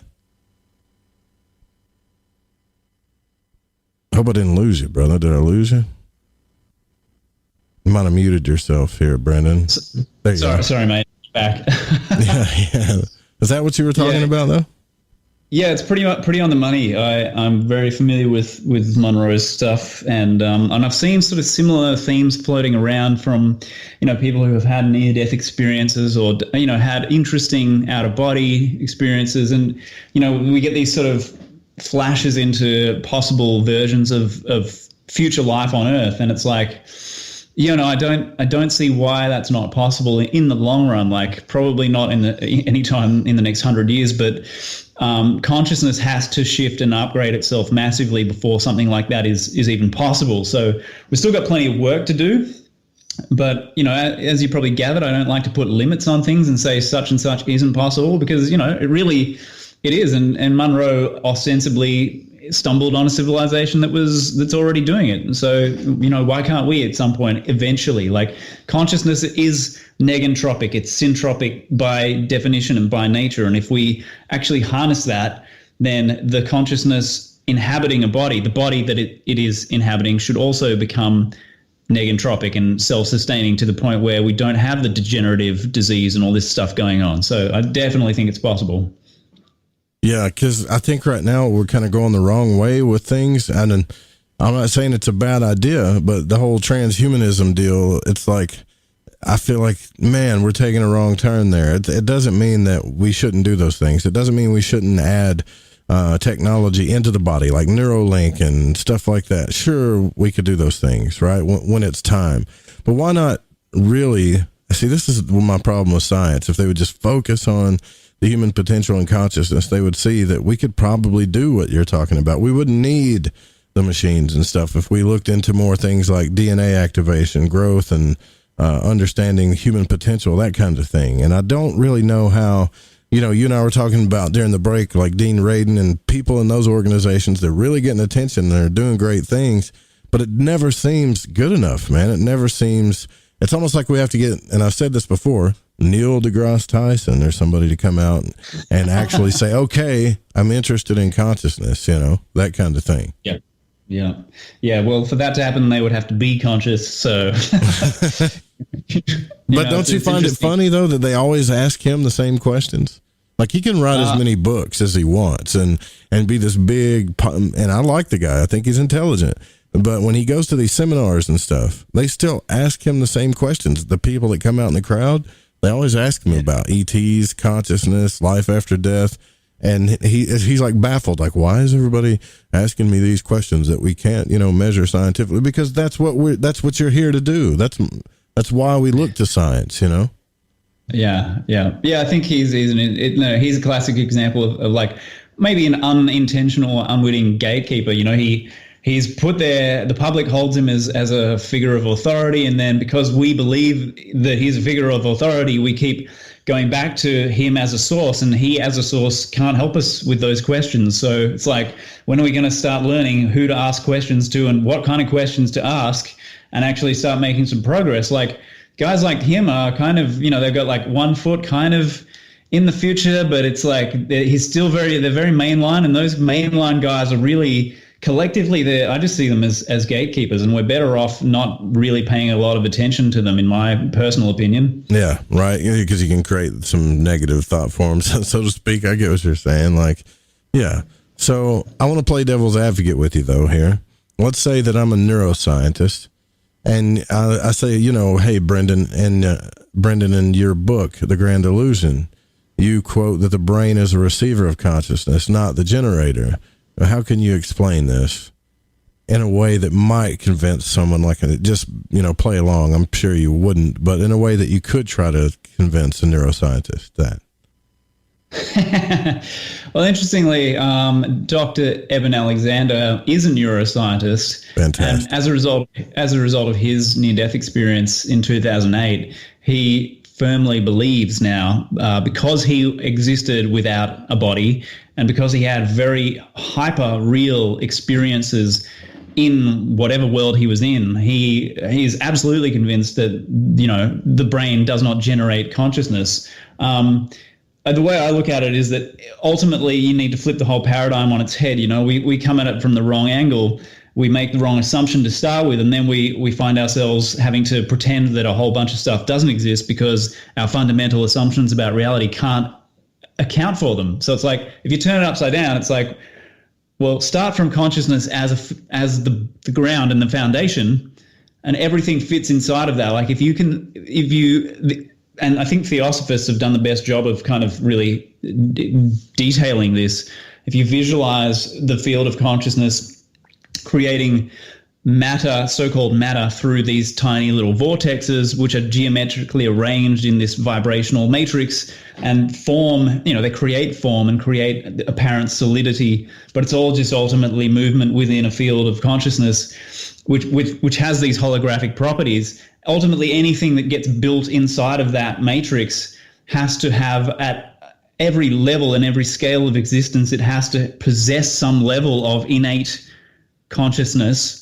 But also, in saying that, like, so you can have a brain and you can have a human being, a human body that is conscious to an extent, but that's not necessarily the same thing as having what we would call a soul attach to it and bond with it, because it's obvious from the evidence available that we can and do exist without a physical body. So that's like, at this point, to me, that's axiomatic, and I realize that runs completely counter to the mainstream theory and assumptions. But those are obviously, in my opinion, manifestly wrong. So why do we continue working from that place when what actually would make sense of things is making the opposite assumption, that consciousness is dispersed everywhere, it's non-local, it's fundamental, it's immanent in everything. And then by definition, everything built within that has to have, like every biological organism, has to have some level of consciousness, or even if it's just rudimentary, right?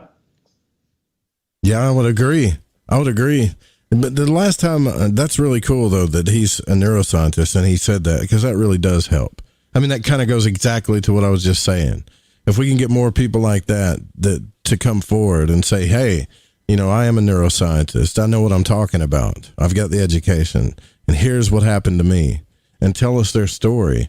I think maybe we'd start getting, I hope we'd get more attention. You think we would, but I mean, haven't we done that in droves already? And it still feels like it's not like triggering something. It's not really catching on yet. I think we're getting there, though. I honestly do. I don't want to be all negative about it and say we're never going to get there. Science is never going to do, because I don't believe that. I think eventually science is going to have to just kind of throw in the towel and say, you know what, we have to study this kind of thing, Yeah. And I mean mainstream science too, Yeah, and what's fringe science now is going to eventually become mainstream, and then none of it's going to be controversial. It's just going to be accepted as fact, and we can all move on and get on with it.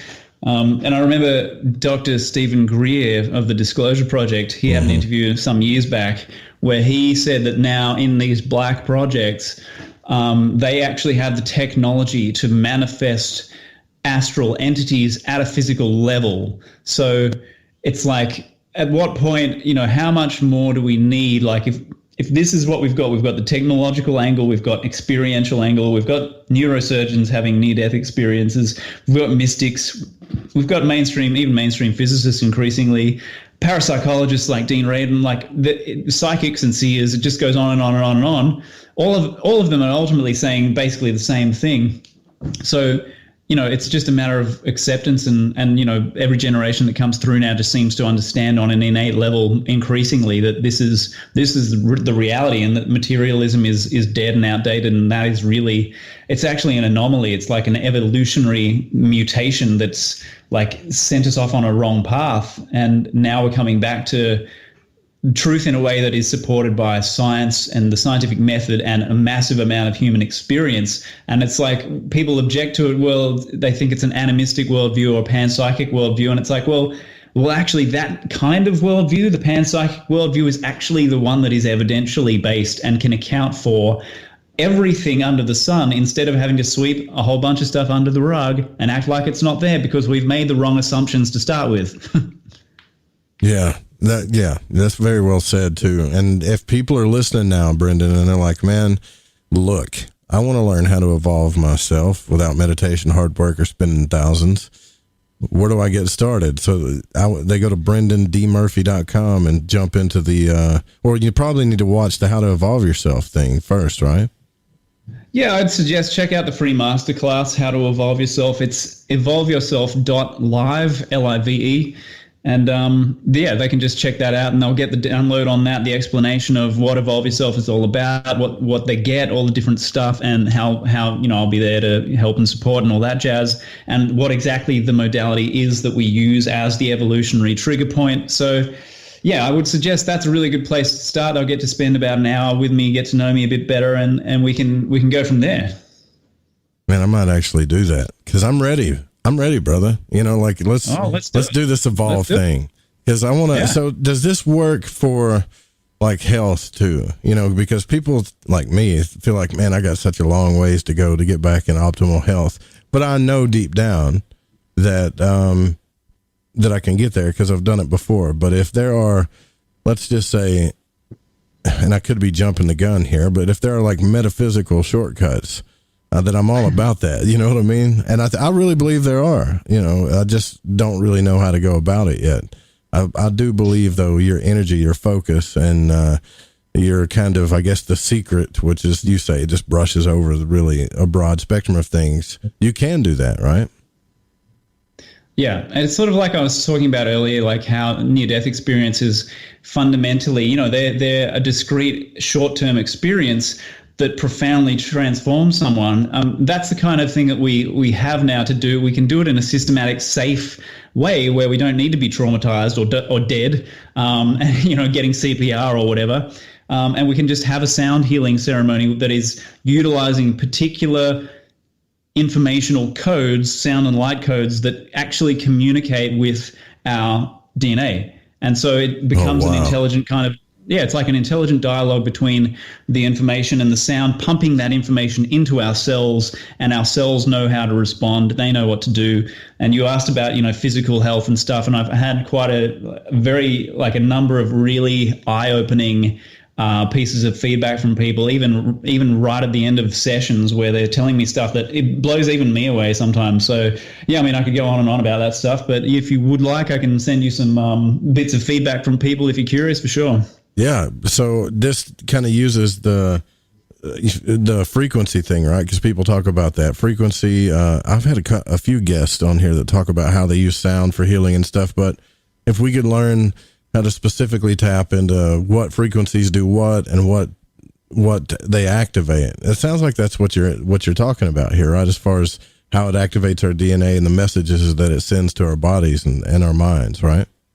Yeah, and what's missing for most of these other modalities and these people who mean well, and you can still do great things with sound with just frequency and intention, but they're missing the informational component.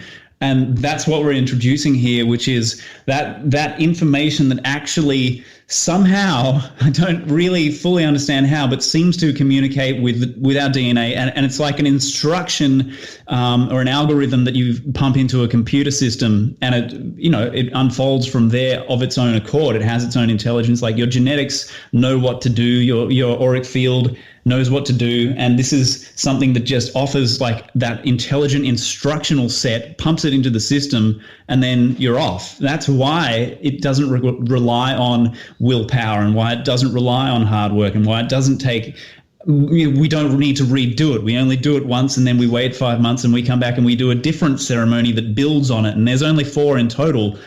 So it's really, it's a different model. It's a different mindset. It's something that they kind of need to be a little bit educated around it, which is why I recommend people watch the masterclass, and then they can start understanding, okay, so we really are leaving behind the sort of world of era 1 genetics and era 2 epigenetics and all the sort of great modalities that we've had in the energy healing sort of space. And now we've got something else that's metagenetics, era 3 medicine, which is a whole different beast altogether, and it sort of takes a bit of getting used to, but it's not hard to understand at all. And the masterclass, I think, makes it pretty straightforward. Okay, so what are we talking about as far as possibilities here? Because I was watching Bloodsport the other night. Right, you remember the old Bloodsport movie? And Van Damme is a complete badass in that movie. That's what I want. I want the body of Jean-Claude Van Damme in Bloodsport. Bloodsport 1. Everyone who participates instantly gets the body of Jean-Claude. No, I'm willing to put in a few months' work here. Like, no, yeah, look, I don't know if I go that far that, we'll turn you into Jean-Claude in his prime, but, it's like when you change someone's fundamental state of being, and you provide that fuel source, you offer a level of support for whatever they want to achieve and create or build, Yeah, that does make sense. I know I'm kind of playing, but I'm kind of not too with that, because how there's certain body types, and they talked about it in science, how certain people have certain body types, things like that. Well, I remember being, super thin, like model-like, and I was pretty close. I don't think I could jump in the air and do the splits and kick two people at once, but I was getting pretty close, and I would like to get back there before I turned 40. I was like, I'm 37 now, man. I'm about to turn 40. I don't know how old you are, but as you reach these levels of the big 4-0 that you start worrying about, you want to be like, man, I really need to get in shape. It's like this mentality, like, one last time before I take this dive. I don't know why I got this in my head, because it's a bad program, like you really believe you're going to dive afterwards. But science tells us that we start, and I don't know what you think about this, but we start getting older or de-aging or whatever that's called, like in our late 20s and 30s. But I don't feel old, man. I mean, do you feel old? No, I don't. I got to tell you, I'm probably more athletic now than I ever have been, so I don't feel old at all. Yeah, see, I think that's BS. I think you're as old as you feel, right? And if you want the body of Jean-Claude Van Damme, you could get damn close. Probably takes a little while to get there, though, especially the first blood sport. Oh, you should go check out Peter Ragnar if you haven't seen him. I think he's in his 80s, and he's absolutely jacked. And there's a guy, African-American guy, whose name is Jim something, who's a vegan who has the body of basically like Mr. Universe. He's a freak. So, these people are showing us that basically anything's possible. You just, you need to make a little bit of an effort to do it. It's not just going to manifest itself while you sit on the couch eating potato chips, but it's possible. And that's not me. I don't do that. No, I really do that. But. I'm not saying it's you. Definitely not you, man. Yeah, but that's really cool that you start the ceremony type thing, because I believe there's something too, man. I mean, look at the magicians, the occultists back in the day. Now I'm not talking about, people don't understand this, and I'll probably get into this later in the show about vibration and stuff. But they put a lot of emphasis on ceremony, vibration, and things like that. Like there was an art form where you had to get to a certain vibration to understand these things. I'm not saying that you could, pull a rabbit out of a hat because you're vibrating something, but it did like project this like program into your auric field, like you talk about, where they wanted to manifest certain things in their reality. So I totally believe in that, man.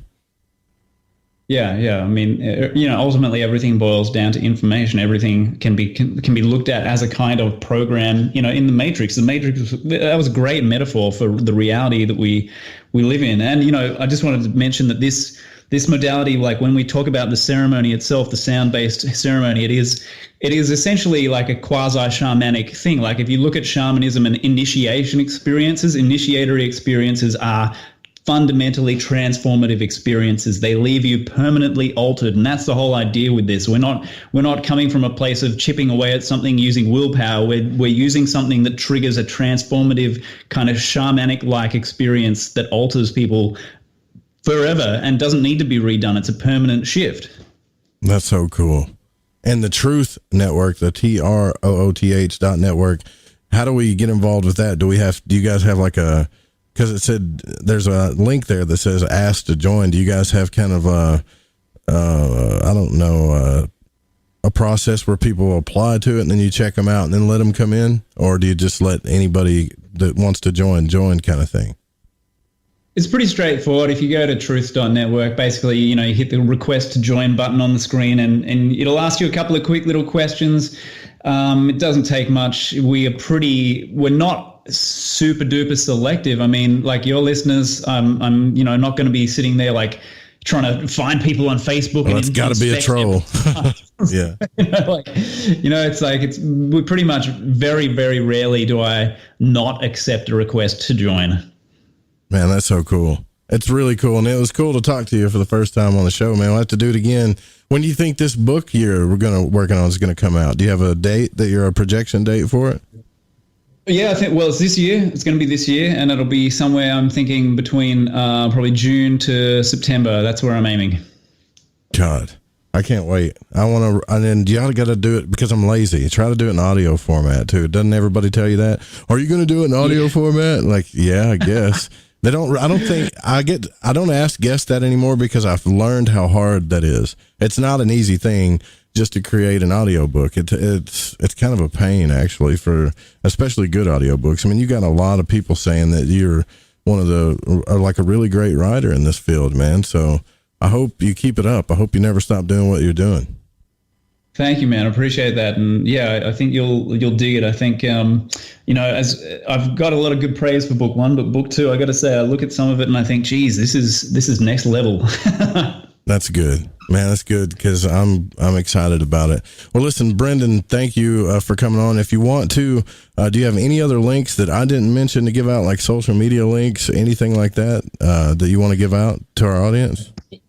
Well, people can connect with me pretty easily through truth.network. They can find me on my website, which is brendandmurphy.com. The masterclass, obviously, the free masterclass, they can check that out. That's evolveyourself.live. I'm easy to find on Facebook. I'm easy to find on Instagram, on Twitter. So, all those channels are open for sure. Fantastic, man. And brother, thank you for coming on the show. It's been a real pleasure having you on here. Yeah, likewise on my end, mate. I've really enjoyed it, and I definitely am keen to come and chat again at some point. Awesome. Yeah, we'll definitely do it again. All right, you guys go check out the website, brendandmurphy.com. We'll also keep all of the links there for you, too, in the show notes. So if you're listening via the archives of the podcast, just look into the description, so the links will be there as well. We'll be right back. More Lighting the Void coming up.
Listen, I want to tell you about G.I. Joy from GetTheT.com.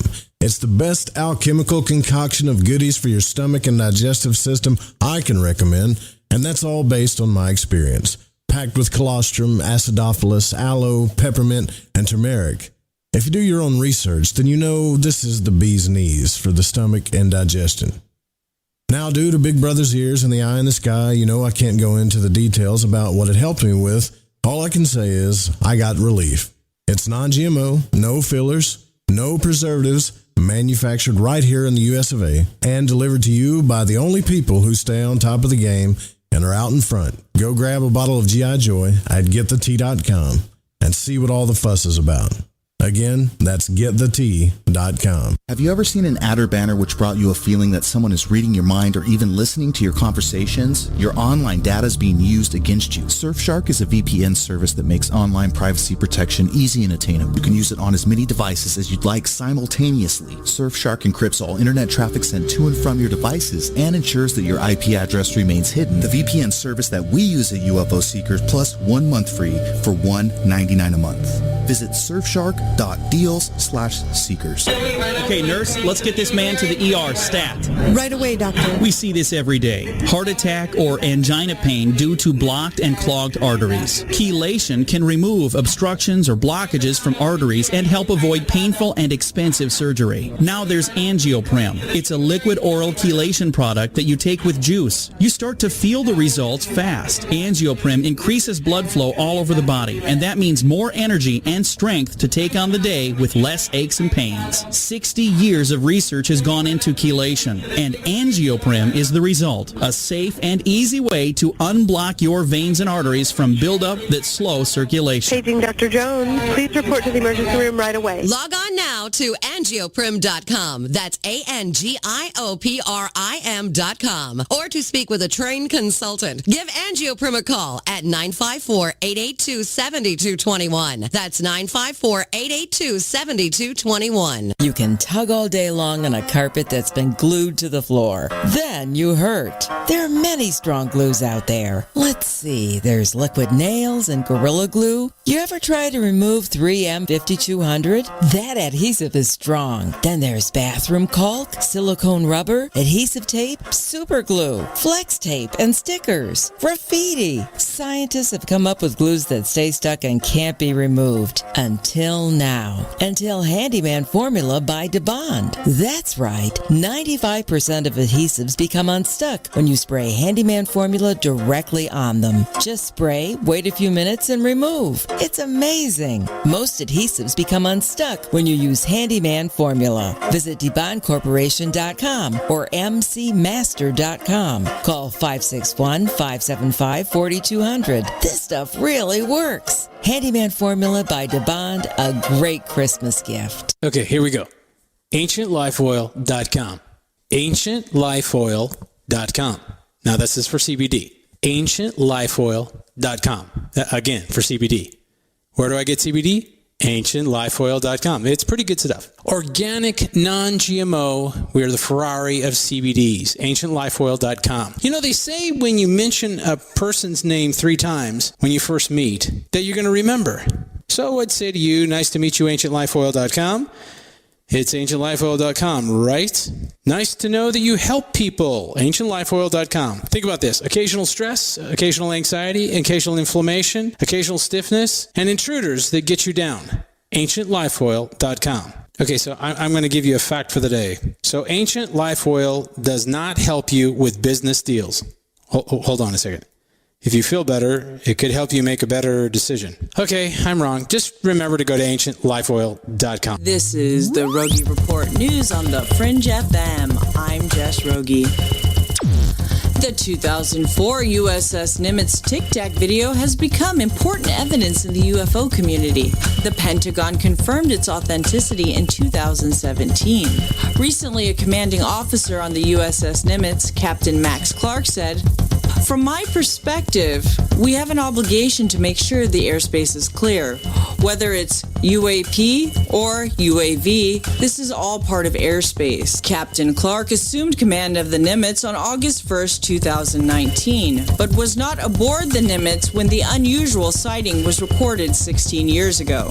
This announcement comes just weeks after the Office of Naval Intelligence revealed the existence of a classified and unreleased video of a UFO. The video is likely a full version of the leaked 76-second video clip that the Department of Defense admitted in 2017 was authentic. Former British Secretary of Defense Nick Pope said the comments came as a surprise. He stated that these are fascinating comments, and it's interesting that they were made at all because the Department of Defense recently took over responding to all UFO-related questions from the media, following some tension between them and the U.S. Navy. What's being downplayed by everyone is the staggering fact that the U.S. government doesn't know what these objects are, Pope added. Pope also said there are huge sensitivities over the Nimitz incident and the recent admission by the U.S. Navy that it has secret unreleased video that put the affair back in the spotlight. And Captain Clark's comments further fuel speculation surrounding the footage, which has baffled the world. At least 6 Super Hornet pilots made visual or instrument contact with UFOs on November 14th of 2004. The encounters have been documented in a number of interviews with first-hand witnesses. And the object's incredible speed and movement have led to speculation that it was extraterrestrial in origin. In Huntsville, Alabama, new homes are being built over a possible 1,500-year-old Native American burial site. And it does sound like the plot to 1982's film The Poltergeist. In a new housing development, residents have been reporting finding spearheads, pottery shards, and even possible human bone fragments. A private archaeological firm conducted a survey in 2010 and confirmed that the site is a Native American village dated to around 500 to 900 AD. Owner of the construction company, Jim Benton, says prior to the development, we engaged a local geotechnical engineering firm to do a site evaluation on the property. There were no reported significant historical or archaeological features on the property.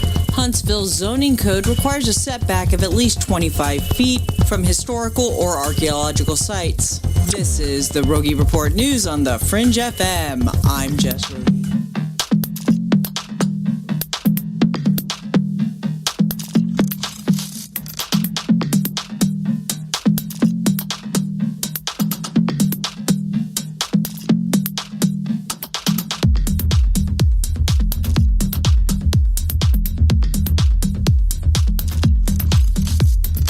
I don't know why I like that track. It's got that tribal feeling to it.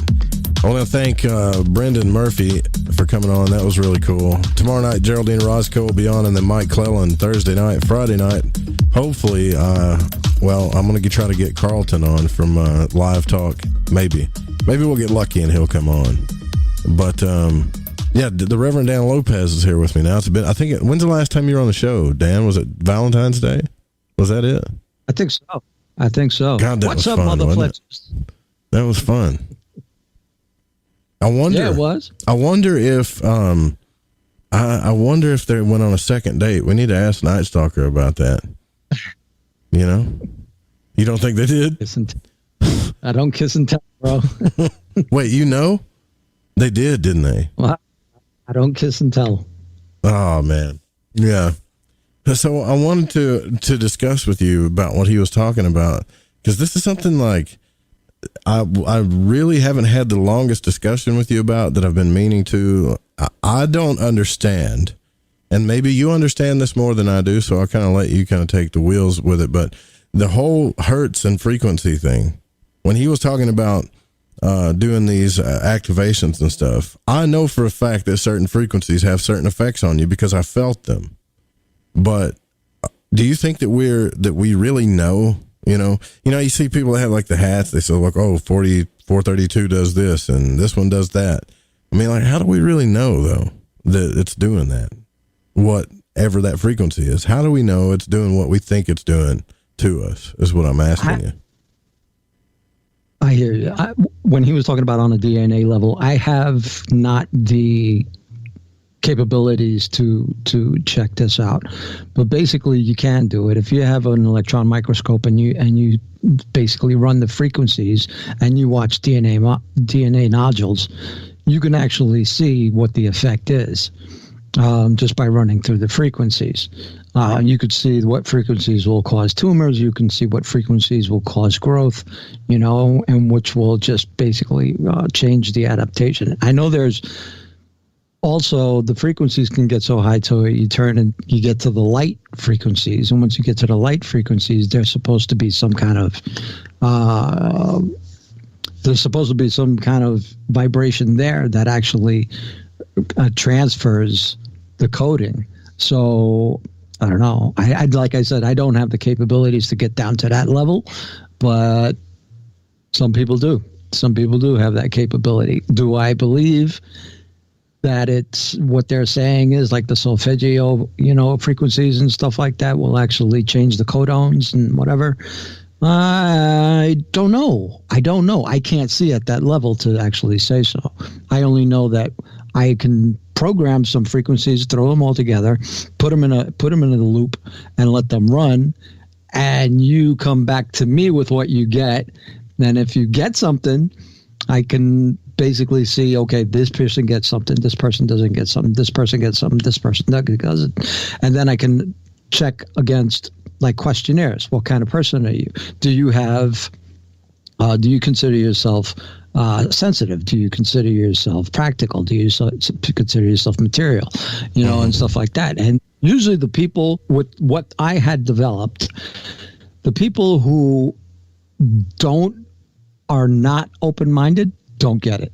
the people who are sensitive, like I don't tell them beforehand what their experience is going to be. I let them tell me what their experience is. And those people who are open to being sensitive and stuff like that usually come back with some amazing stuff. And the people who are more practical and who negate their own abilities, like belittle their own abilities, like they have no faith in them, but they have them, will usually not get anything from them. That makes sense. I get what you're saying. Yeah, really, okay. It really is a mindset, Yeah. So you can actually block. You can block stuff. So if it's just like we were saying before, yeah, there are influences. You can have influences all around, astrologically, personally, globally, whatever have you. But you can also have the ability to completely block that out.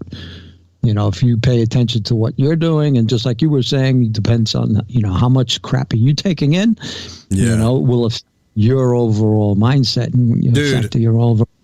All I know is one night when you sent me those, it was a while back. He was like, dude, here's some frequencies, be careful. And you laughed. And I was thinking, be careful, what the hell is he talking about, right?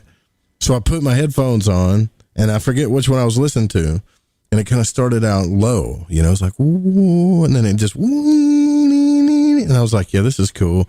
And then all of a sudden I felt like I was slipping out of my chair. And I was like, wait a minute. Like, am I sliding? And I just kind of shucked my headphones off, but I never, it was weird because I was never slipping out of my chair. You know what? It was, I think maybe my astral body was slipping out or something. I don't know.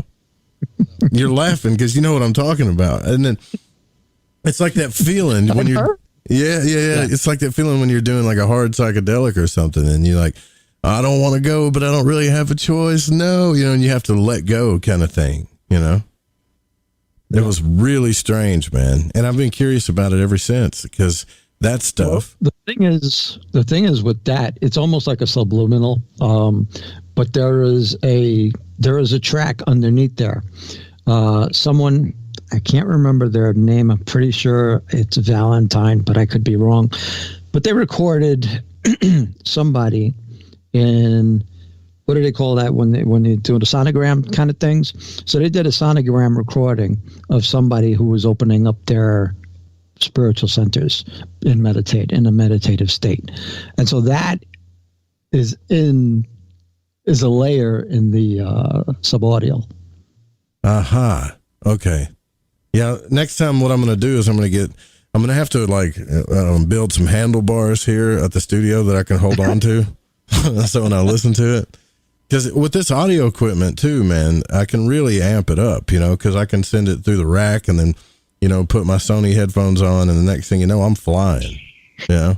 And the thing is like, where am I flying to, and can I get back? That's what I'm really worried about here. Am I going to get lost? And I'm not one to worry about that, but that was intense, man. I felt like I'd taken acid or something for a second, and you're laughing too. So I'm thinking, where is this thing going to take me? Like, have you used that stuff and went into the void, so to speak, yourself? I have had different experiences with it. I'll just say that. But I have had people come back with me with experiences that are mirroring what you're telling me. That's freaky. Very much so. And I know Night Stalker's saying in the chat too, well, they have cymatics, they can see what it does with water. Yeah, like I get that. Like I can see what it does geometrically to things, but what is that doing to us is what I'm wondering. Right. Exactly. And that's what I was saying about the capabilities, because cymatics is one thing, and that's on one level. But once you start getting into the higher hertz and stuff like that, and you really want to see what it's doing to you on a micro level, then you're going to need some more powerful stuff than the somatics. Night Stalker's also saying that I can't believe Katrina turned me down. Like, hold on. Well, I put Katrina on the spot on the air, but if you want to ask her out, brother, go ahead. Go on Facebook, find her and ask her out. She might take you up on it. You wouldn't believe how many dudes get intimidated by her for some reason. I don't know if it's her looks or whatever, but that happens, She's got all that witchy power too. So, but go for it. I don't think she would She'll be nice to you. I know that. She won't like ghost you or anything. But it would be cool to see what she said. She might give you the big thumbs up, man. You never know. What is this with not stalker and a date thing? We're over this anyways, right? Like, you did your thing. We're on to the next one. Yeah, we're on to the next thing. On to the next thing. So did you hear the show the other night when I was talking about that dream I had? That was a trip, dude. That was the freakiest. Look, top 5 scariest dreams I ever had. And I've had nightmares, but this one was scary, man. Like, I thought I was poisoned. And I'm going to tell you a little bit more details about the first part, and then you can kind of tell me, pick it apart, what you think. So I'm walking down this road, right? And I don't know why I'm walking down the damn road like I'm trying to get a ride to somewhere. And all I remember is these girls pull up in like a 1930s kind of like T model, Ford Model T, whatever you call it. The top's open. And it's a bunch of girls in lingerie. I know this is weird, right? So I'm like, look, I got to go down the road. I don't recognize any of these people. And I'm like, I'm trying to get to this place. And even in my dream journal, I don't know what this place was. I was writing it down, but I just was like, I don't know what. I know in the dream I said it, but I don't know what it is. And so they pull me in the ride. They have their way with me, right? And this was, you think that would be, well, this don't sound like a bad dream. So no, it was terrible. It was horrible, actually. Why is it? Huh? I don't know. Like, I felt like I had to get away, kind of thing. Normally, any single guy would be like, well, this is wonderful, but it wasn't. It was more like abusive type feeling, And then I was trying to get out of the damn car. I literally had my feet. I remember at one point in time, I wrote this down too.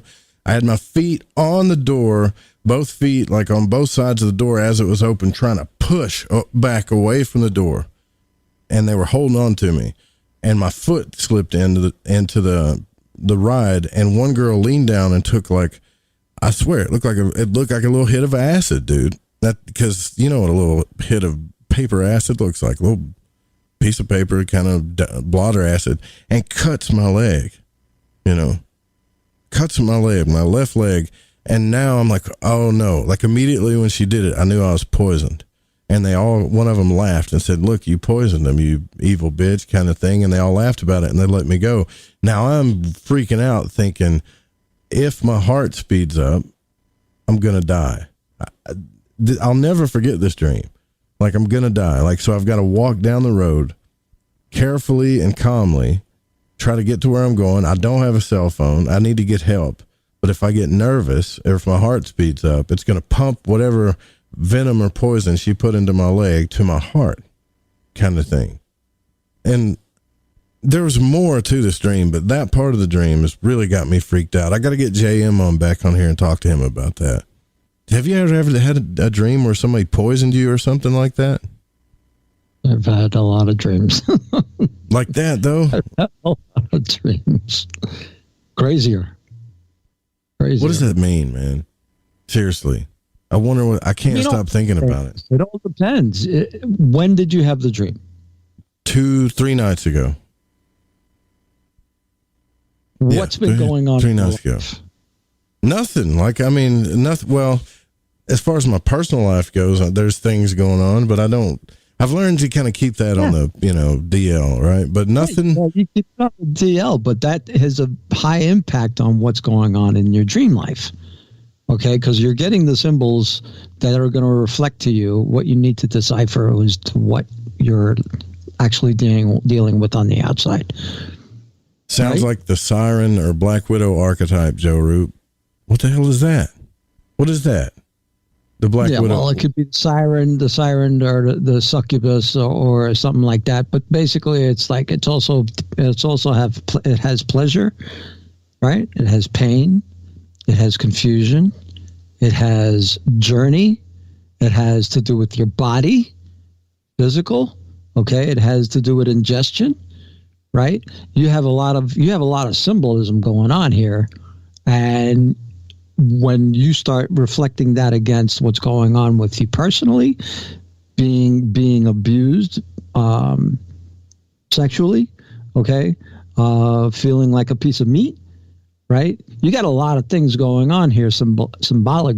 I'm not just a piece of meat. You can't use me like that. Yeah. If you don't, I mean, I understand you want to keep it on the down low, and that's all well and good. But after the show, they can get into it a lot deeper. What about the left leg, though? Do you think that has a significance? The left over the right leg, or is not that as much as? Okay. No. The leg in general, yes, because that's a momentum. That's a form of momentum. Getting in the car is a form of momentum. It's a modality. Yeah, like something that trips you up, so to speak, right? Something that slows you down. Trying to look, and you're in search of, because you're trying to get to a place. You're trying to reach a destination, but you don't quite understand what that destination is, which is very, very, very typical of a lot of dreams. Yeah, it's weird, too, because it was like I could feel my heart beating in there, and I was like, no, slow down, don't panic, And I'm and I'm feeling, like I felt poisoned. That's weird. Like, how can your mind do that? You feel poisoned in the dream. Like, I felt weak and kind of nauseous and Well, that usually happens. I don't want to jump to this answer, but that normally happens when we start entering the hypnagogic state. Like, you're in the dream, you're in a state, right? But the state starts moving your consciousness into a physical level to where you're conscious of your body. So now your body is already reacting to the dream. So the body is reacting to the dream in such a way that it's starting to affect the inside of your dream, so that you are now becoming more aware of your physical state. You know what I mean? Yeah. It just, I think we all have like those kind of dreams where we have like 5 or 6 that we all will always remember. Like top 10s, and this one's going to be there because it implanted in me so hard. And I don't know if it was because of the fear that I was going through, but that was like, I remember looking down the road too, and I wrote in my journal miles and miles, because I remember being on acid too, because I had to do something with back in the day when I did psychedelics, because I remember when I was taking acid when I was younger. And I would look down the road. It would look so freaking long, man. Like you look down a normal stretch of highway. So the statement, not to cut you off, but the statement. So what do you think you were having a flashback? Like, yeah, kind of, man. Like a flashback in the dream, but yeah, for real. Like I didn't think that stuff was real, dude. It can happen. You got to remember when you're tripping out, you're actually altering your consciousness, right? Ooh. So you're altering your consciousness, and so while you're in your dream state, you're already in an altered consciousness. God, I'm glad I woke up. That's not near as bad as that. That's the one that you wake up from, and you're like, "Oh Jesus, I woke up! Thank God." Are you sure? Yeah, I hope so. Yeah, because. That's another thing, too, that people see. I got this buddy that wants me to do this salvia stuff, and I'm like, I'm not doing that crap, man. Like, I seen what happens to people, and I seen what happened to, what's his name, from Rogan when he took it, and he talked about how he was gone for months, man. They watched him, he took some of this, like, salvia stuff, smoked it in a bong or whatever, and then you watched the dude flop on the floor. Or like on the table on the floor, and he was screaming like, help me, and they're like, stop, you're okay, and he was wigging out for maybe 4 or 5 minutes tops, and then he kind of slowly comes back to. But when he comes back to, he tells them that he was gone for like weeks, like this whole story about him and the story he went through, and that he was gone for forever. Like he said, dude, I literally was gone for weeks, Monday, Tuesday, Wednesday, Thursday kind of thing. And they're like, what? Just laughing at him. And it makes you wonder about the nature of time. Like, can you really slip off into something like that? Totally. Have you done that? Have you had like a false awakening before? I have, but it didn't last weeks. And it's scary, man. A false awakening? I think I was sharing this the other day, a couple of weeks ago. I had a dream where I woke up, but I woke up realizing that I was still asleep. Yeah, right. That's freaky. That was messed up. because I was like, damn, thank God that was just a dream. And I was still in the freaking dream. And I'm like, what the fuck? Yeah. That's when I woke up. I was like, wow, what the hell? Exactly, man. Yeah, because that's what happened to me. I thought, like, I would roll over and I would touch my phone because I just had a habit of rolling over, hitting my phone, see if I got any messages. But I would roll over and touch my phone, and the screen would just go, it would like light up and go out like a messed up monitor or something, like, bzz, bzz. And I was like, what the hell? Stand up, walk around, and realize, boy, I'm in a dream. Wake up, and then literally like try to shake myself awake, like Katrina was talking about, where I can feel my body shaking and my eyes rolling in the back of my head. Wake up, roll over, and go, okay, I'm awake. And then roll over and hit the phone again, and then it goes out. I'm like, holy hell, I'm still asleep, like, what's going on? And each time I woke up, it felt more real. Like, okay, I know I'm awake this time, Oh man. And about the fourth or fifth time, I started thinking, am I dead? Are you ever going to get out? Yeah. Like, did I die? And now I'm just stuck in this loop that these people are talking about, and I'm going to haunt the couch forever or something, I don't know. Mm-hmm. Makes you not want to go to sleep sometimes because you don't want to deal with it. Yeah.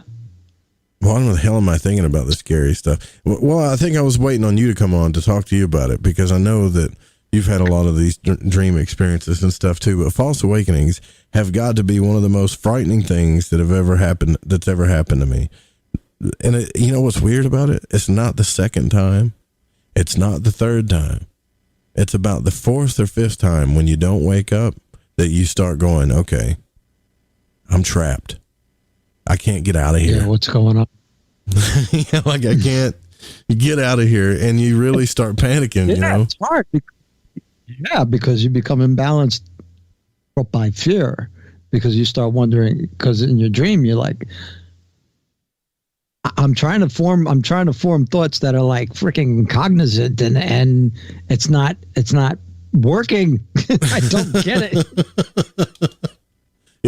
You feel half crazy, I think. And when I did, like, I knew that I woke up because when I leaned over and tapped my phone and the screen come on, I was awake. But then the funny thing is like, I really started walking around the house, kind of making sure I'm awake, like pinching myself, slapping myself, doing stuff. And I remember even Corbin was like, what the hell are you doing? That's because he got up to use the bathroom. He's like, it's 3 a.m.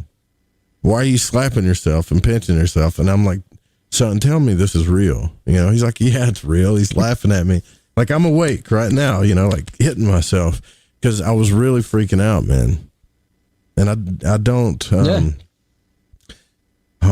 dude, even, you know what though? I'll tell what I think that was, because you guys were talking about succubuses and all this other stuff. The thing that I saw right before I woke up is what? I've told the story before, but I really think that there's something to it, honestly. And I'm not trying to scare people, but then again, I am trying to warn you about certain things in these realms. And, now we're talking about succubuses and stuff. There really is energy out there. What? The vamps. See, before we go to. Yeah, the vamps off of you. Like, oh, brother, where art thou? And those ladies find the dude in the water, like they're talking about in the chat room, and they poison him. And they turn what's his face into a toad. You've seen that movie, right? It's possible, I think. Yeah, but I don't remember that. Yeah. We'll be right back.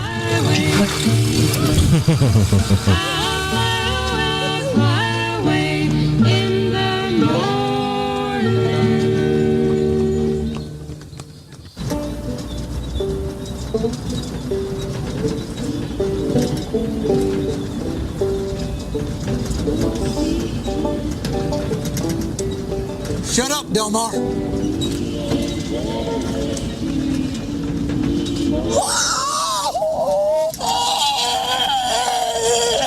Well, pull over! Pull over!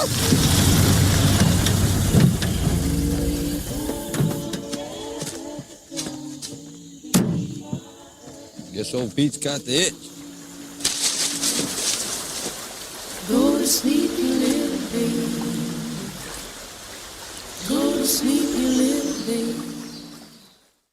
The Fringe FM isn't just a radio station. We also provide services for all your audio production needs.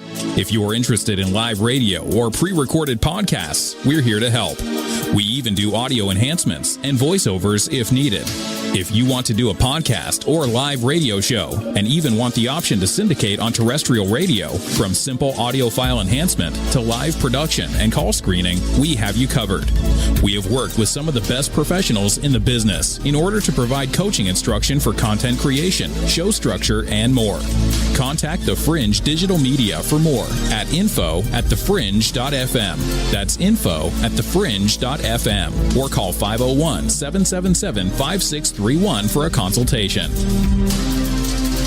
This is Barbara Charlton from Metaphorical Archaeology. If you've ever had a traumatic paranormal experience, the effects of it may stay with you for years. Who do you talk to? You can't go to conventional help. What we do is we use emotional freedom techniques or tapping to actually neutralize the effects of that event. Maybe when you tell the story now, your heart races and your palms get sweaty. You don't even want to think about it because you don't know how to neutralize that. That's what EFT tapping does. It neutralizes those emotions. The circuit that was recorded on is gone. The energy flows freely and you're free of it. And that's what emotional freedom is all about. We offer this as a pro bono service, but this is something that I offer because no one, it seems, is helping people with these experiences. If you'd like to reach me, it's really easy. My cell phone is 214-995-3754. Please leave a message. I will get back to you as quickly as possible. Or you can email me,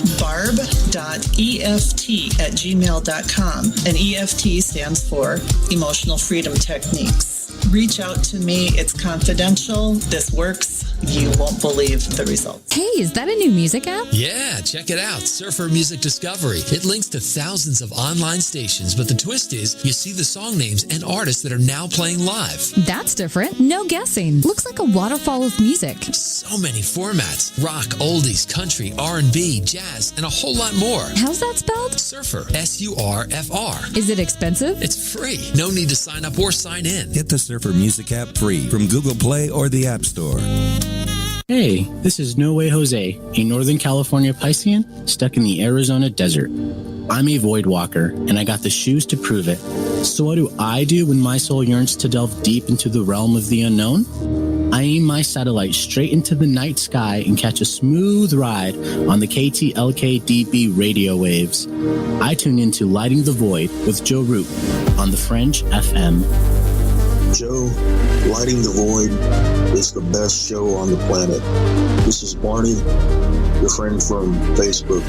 Thank you and all the crew for all you do. Namaste, my friend. This is Macon from the foothills of North Carolina, and I am a void walker.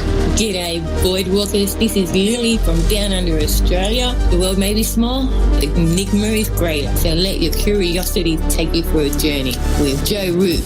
Hey, this is Fee, coming in from Central Maryland, and I am a void walker. This is Kevin Doherty, a beginner void walker. I'm from Vancouver, BC. I know a little about a lot, and as Leonard Skinner said, I'll guess the rest. I learned a lot from Mr. Root in the show, and heard it from the beginning. I knew right then he was going to be a new Art Bell. Thanks for all your shows, and keep it up. Hey, this is Derek from Mass, a.k.a. the Night Stalker, and I'm a void walker. This is Mark from Chicago, and I walk the void to ascertain what is consciousness. My name is Jared Johnson, and I'm from Humboldt County, California.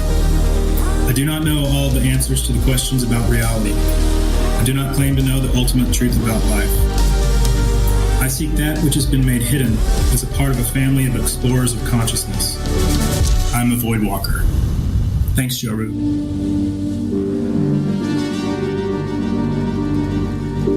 You're listening to Lighting the Void.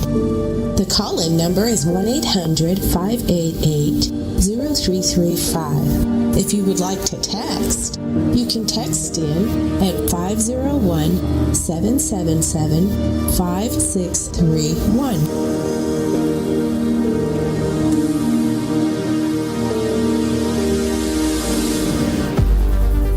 Interesting thing coming in the chat room. Craven's like showing a message where somebody has sent him a message. And like, I don't think I've ever seen this. Blazing Sword is asking, what do you know about energy and vampirism? This guy wants someone to vamp his energy. Look, if you actually want your energy vamped, then call in, because I want to understand. Yeah, like, I want to understand that. Find. It says hi. Seek, you shall find. Yeah, so Craven put this thing in here, says any vamps want some energy, LOL. And some guy, I don't know what chat room this is, I don't even know if it's in our chat room, guy, girl, maybe, says, hi, may I ask if you're familiar with energy vampirism? I'm looking for someone to give my energy to. Why in the hell would you want to do that? Desperation. Desperate for what? To be weak? Attention. Anything. Some of them want to use you. Some of them want to get used by you. Yeah, Sweet Dreams. Yeah. That's a weird song. Think about that, right? It does say that in that song. Some of them want to use you. Some of them want to get used by you. Some of them want to abuse you. Some of them want to be abused. Sweet dreams are made of this. Who? I never thought about that song actually that way, but it could be talking about that kind of stuff, you know. Seriously? No, I haven't. There's a lot of songs I don't think about. I hum them in my head, you know, and think, well, that's catchy, and you don't know that you're being like summoned by the devil, you know. It's kind of like what are the ones that we did when we were kids that just were terrible? Rockabye Baby. Rockabye Baby was terrible. That's a terrible song. Ashes, we all fall down. What's that one? That was London Bridges. London Bridges falling down. Yeah. That's a dark, evil song that the kids are saying, you know. So anyways, like I'm sure we've all done that, when a catchy song comes on and comes in our head and we're humming it and we don't really think about the lyrics. And the next thing you know, the lyrics are dark and evil. Mm-hmm. But this guy's or girl, I don't know why I think it's a guy. I think for some reason I feel like it's a dumb dude. I don't know why. May I ask if you're familiar with energy vampirism? I'm looking for someone to give my energy to. We should do a show on that and have people call in and be like, why do you want to give your energy to somebody? Absolutely. If you feel so, put your name in the chat room and let us know. Yeah, I mean, call in and tell me the logic behind it at least. Well, yeah, right, exactly. Their understanding of what they think is going to happen once they give their energy away. Yeah, 1-800-588-0335. So the false awakening thing I was telling you about, right before I woke up. Yeah. You know, I was laying on the couch and I remember looking up, like rolling my eyes upwards for some reason, thinking, okay, am I really awake this time? And when I looked up towards my forehead, there was this hooded thing like 4 inches from my face, kind of like wearing like white. The face was really pale, but it almost looked like makeup of some kind. And I realized at that moment, I was like, what is that? Is that the edge of the pillow? You know, maybe I pushed my pillow up and it's hanging over my head or something, so to speak. But no. And so I kind of looked at it even harder. And I remember thinking, oh, that's a person or something. And then as soon as I realized that, my heart sped up and I just kind of turned my head to the right real quick and was like, oh, Jesus Christ, what is that? Wake up, wake up, wake up. You know, like even was doing actually praying to Jesus sort of thing. And the funny thing is, when I did vibrate, like I actually vibrated Yeshua, but I did it really long and low. And because out of desperation, I'd read in a book, an occult text, probably I think it was a Rosicrucian book, that worked. And sure enough, this thing moved away from me. And when it moved away, it felt like, as I've described it in the story before, it felt like I was sitting in a swimming pool and somebody that was in water has just passed you by. You know what that feels like? When someone goes by you in the water, and it was kind of really like choppy too, you know, the rippling effect. It was like a rippling and a choppy effect at the same time. And then I really woke up. That's when I came to reality. That's when I came out of that false awakening. And it took me a while after I wrote down about it to realize that maybe this damn thing was there the whole time, keeping me in this state, or vamping energy off of me or something. But whatever reason, the reason why I couldn't wake up had something to do with this being over me. Now, that's a freaky thought. It's a possibility. It's a possibility, Mr. Ricochet. That's a freaky thought, because if there are entities in the astral realm that can do that, it could have been a black magician. Absolutely. Who knows? Absolutely. Well, tell me about it, man. You're like, absolutely. Yeah, right. Tell me what you know. What do you know I told you. This? I done told you. Oh. Tell me anyway, again. One of the like, you go to the groups where these people are going through OBEs and stuff like that, and checking out psychic abilities and everything like that. And I got to friend a couple of people, and one girl actually said to me that she didn't want to go and do astral travel anymore, because the last time she went out, she accidentally stepped into somebody's domain and they kicked her ass, basically. Really? And and to the point where they were like, who the hell are you, and what the hell are you doing here, and blah blah blah blah blah. And she was like, whoa, and so she backed herself out, got herself back into her state. But when she got back into her state, she was in such being upset that she didn't want to go back into, she didn't want to do it again. And then, like, the following night, when she finally got to sleep, she noticed that the SOB was around again. Just like now in her hood, What's up with the hoods, man? The hoods? I don't know. That's I don't know. See, because I was reading this thing too by Samael Onvior. Also Daskalos, Dr. Stelianos Teslas talked about this, how black magicians use the astral realm to do things to people. But see, back then, I wasn't even really doing a show. Back then is when I was doing all the studying and stuff. I had the Lighting the Void like podcast, but I didn't have the nightly radio broadcast. And I was doing a lot of studies into the astral realm, out of body stuff. I was listening to Midnight in the Desert, like, religiously. And so, I didn't have the best experience with it, honestly. Like, the first out of body experience I had was great, but as time went on, I started having more weird experiences, like shadows pushing me back into my body, seeing that thing during the false awakening. And, I talked to people on the show, and they're like, well, maybe it's you, maybe you're not ready. No, dude, like, I don't know about all that, because I really felt malintent by these things. Like, if it was me, I would know. Were you preparing the session, or were you just going in? No, I was more like just going in, because that one time I had the out-of-body experience. I didn't prepare. I just did what Robert Monroe said to do. Prepare! You're the one who's talking about protection all the time. Yeah, but don't go swimming without your rubbers, bro. You do realize there's a timeline here, right? Like, back then, I didn't know all this stuff. Oh, well, yeah, okay, yeah. Well, there's that. Yeah. So, plus I was listening to Monroe and William Buellman and all these other people too, and they didn't really talk about preparation. Yeah, because they were like, well, you don't have anything to worry about. Because look at, right, or like that time when Monroe was talking about, he wound up in, what was it? It was a cup of soda, right? Wasn't it a cup of soda? Like, he was coming out of a straw or something like that?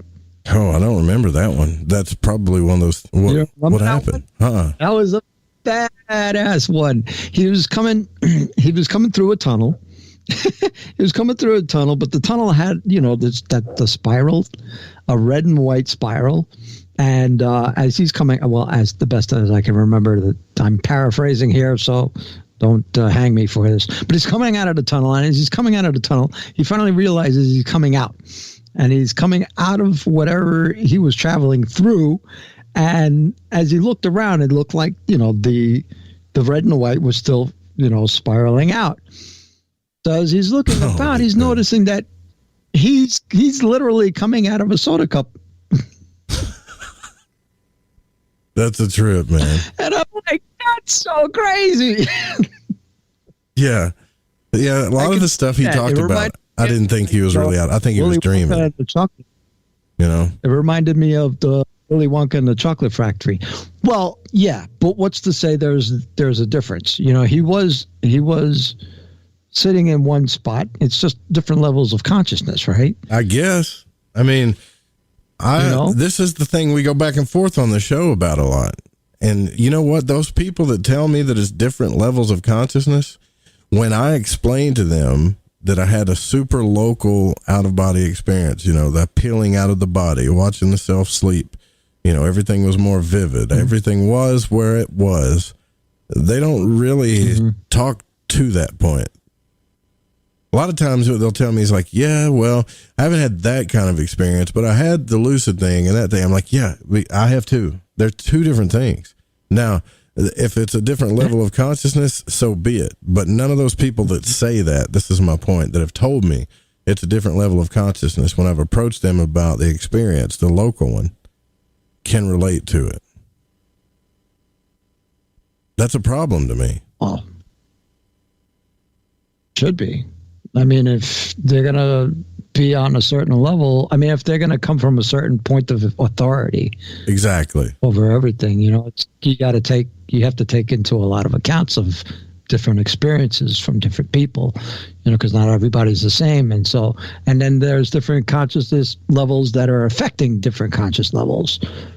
Okay. Because some of it is informal, some of it is formal, and some of it is, you know, just like totally bizarre all world. And, you know, it's like you can't make heads or tails of what the hell you're trying to perceive in the first place. You know, it's like, say, the void. Mm-hmm. What level of consciousness is that? You know, there's nothing there, but you know it's a place. Not only is it a place, but it has its own resonance, you know, and there are feelings attached to it. But you can be completely detached from everything, you know, that you everything that you came from. You have no attachment to your past. You have no attachment to the future. You just know you're there, you know, and you're just sitting there waiting for things to show themselves while you go start reflecting on, you know, your own thoughts and stuff like that, you know, and it's all happening like in a split second, but stretched. Right? Time to get stretched until all of a sudden, you know, something actually happens and boom, you snapped right out of it. That's a trippy thought, actually. You know, the Night Stalker, I got to say, you're doing really good with the Fringe. You guys should follow us on the Fringe FM Facebook page, because the Night Stalker is doing, along with the other hosts, are doing really good about putting up very interesting articles. Along with Ryan. Mm-hmm. Oh man, you guys look like Ryan he's stirring it up. It's political time, right? And so he's got a real dark sense of humor in politics. So he's got this picture, and it's hilarious. I don't care who you're voting for. It's funny. And he's got this picture of Calvin and Hobbes, you know, that peeing picture that you see on a lot of people's bumper stickers, with Bernie Sanders' face where Calvin's face is.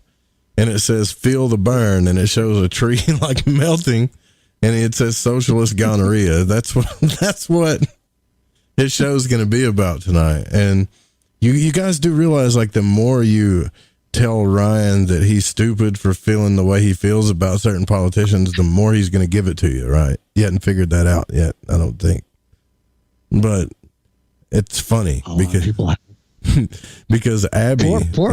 in the chat room the other night, she was like, has any of you guys ever listened to Lighting the Void? Like, fell asleep during Lighting the Void and then woke up only to hear Ryan Gable talking about some dark stuff.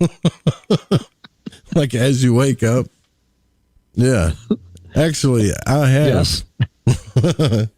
I fell asleep after the show that I did here a few times. Woke up only to hear Ryan talking about some really dark stuff. But, I mean, that's what we do. It gets later in the night. It's got to get more deep, more real, and more dark a little bit. But I will tell you guys this, though, about Ryan, that he doesn't have I mean, he's passionate about what he talks about. I know a lot of you guys think that some of you think that he's just this angry dude, right? But he's not angry at all. He's just passionate about what he's talking about. That's it. Mm-hmm. Now, I'm not saying he don't get angry, because he does definitely get angry sometimes, but I don't do the politics. Anger. Do what? Justifiable anger. Oh, yeah. Yeah. And a lot of people don't know too. I mean, he's still in his 20s, so he's incredibly he's incredibly informed for his age. I'll give him that, you know. And I don't know. I think it's necessary. I like those hard shots of truth. I really do. I think it's cool. Socialist gonorrhea. But he's a historian too, so it's like, you know, he backs himself up. So people should not just take it for face value, but, you know, go deep. If you disagree, go deep and prove him wrong. Don't just tell him he's wrong, because then you're just being a freaking couch potato, armchair warrior, keyboard warrior. What the heck is that? Don't call him names. I mean, he'll have a debate with you, but the second you stop having a debate and you just go to name calling, you've lost. You know? Yeah. This is an interesting article here. The Night Stalker found 12 trippy objects hidden in the zodiac. So Aries has an alien world with 4 sunsets. Aries loves the competition, and the gas giant 30 Aries BB, nestled about 146 light years from Earth, and the constellation Aries is no exception. The massive exoplanet has not 1, not 2, but 4 suns in its sky. That makes a lot of sense. Taurus has a supernova graveyard in it. Man, these are amazing pictures too, by the way. Of course, they're all fake, right? None of these are real, according to the flat earthers. The internet. It's on the internet. It's fake. Gemini, the great, has a clown in the sky. That is a freaky looking thing. You guys, here, I'll drop this in the chat that Night Stalker put up. And just to let everybody know too, the new link is thefringe.fm/chat room. I changed the link, so I'm sure people aren't finding it. Cancer has a world of diamond or lava in it. Leo has a runaway star in it, which these make so much sense with the signs too, by the way. Virgo has the biggest hat in the universe, and it's just that ring. And Libra has 2 mirages of Earth. Scorpius? You mean Scorpio? I guess it's Scorpius. The non-stop nova. And Sagittarius has the monster at the center of the galaxy. Capricorn, 3 self-destructing siblings. And Aquarius, the eye of God or Sauron in it. And Pisces, a perfect whirlpool. Now, if you think about that, I could read this whole thing, but that would just be boring. But if you go look at the articles and look at like what the actual signs have involved with them, it corresponds with this thing perfectly. I was looking at it. Pretty cool, Night Stalker. It brings to my mind, we have a couple of minutes. You realize that back in antiquity, right, when they were trying to go from Aries to Pisces, or Pisces into Aries. Which one was? Oh, from the bull, from Taurus into Pisces, right? So they're going out. They're bringing in the bull to be sacrificed while they're going into the age of was it the age of Pisces? Joe, correct me. Yeah. Well, it's the age of Taurus. Then the age it's like Taurus, Pisces, and then Aquarius or something like that. I have to go back. I don't know. I have to go back and look too. But yeah. Pisces, and then Taurus, and then.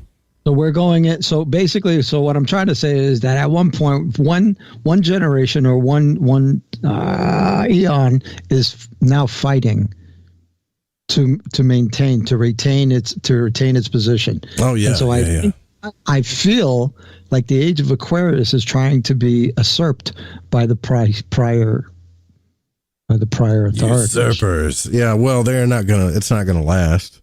You can't stop the energy from happening. It's gonna happen. Stop it.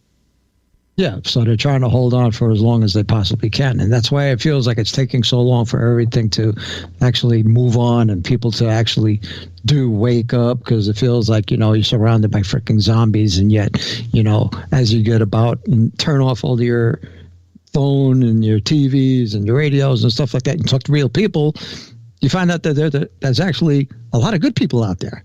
Yeah. But, with a good sprinkling of idiots all over the place. But, for the most part, when you get down to it, one-on-one, a lot of people are some really good people. Yeah, we consider, yeah, for sure. We consider the source, too, because I've talked to you off the air and be like, hey, what should I do about this person? Now, considering Dan is a triple fire sign, do you want to know what his solution is for each problem? His solution's like, the hell with them. Get rid of them, axe them, cut them. I'm like, boy, I'm glad Dan isn't at the head table, because we wouldn't have anybody left. It's like, I'm not putting up with that crap. That's not true. Just axe all of them. Maybe I'm getting you confused with Markham. I don't know, but I'm like, let's talk it out first. But yeah, the article's down there in chat, and yeah, we do got to get the hell out of here actually, because I don't want to go over like I have been forever. And so. Yeah, tomorrow night, Geraldine Orozco is going to be on here. She hasn't been on the show in a long time, so that's going to be really cool to have her back. And then, man, Mike Clelland's coming back, the guy that wrote the book about the messengers and the owls. That's really going to be interesting. And I hear that his podcast, I have to go check out for myself, but I hear his podcast is back up and going too. So, yeah, that's going to be an interesting discussion. Thanks, Dan, for coming on, man. I really appreciate it. Sure, absolutely, man. Thank you for having me. Yeah, you know it, brother. And please don't copy the show without written permission, especially on YouTube. I want to give a shout out to the main producers, Pacho, Amanda, Dawn, Barbara, Eric Markham, Jeremy Scott, all of you in the Fringe FM chat. Thank you so much. Please go to thefringe.fm/chat room to sign up. Donate if you can. Please, we could really use it. Or grab some swag. And then when you get the swag, send us your pictures. We'll be back tomorrow night, same time, same channel, right here on the Fringe FM. Good night, y'all.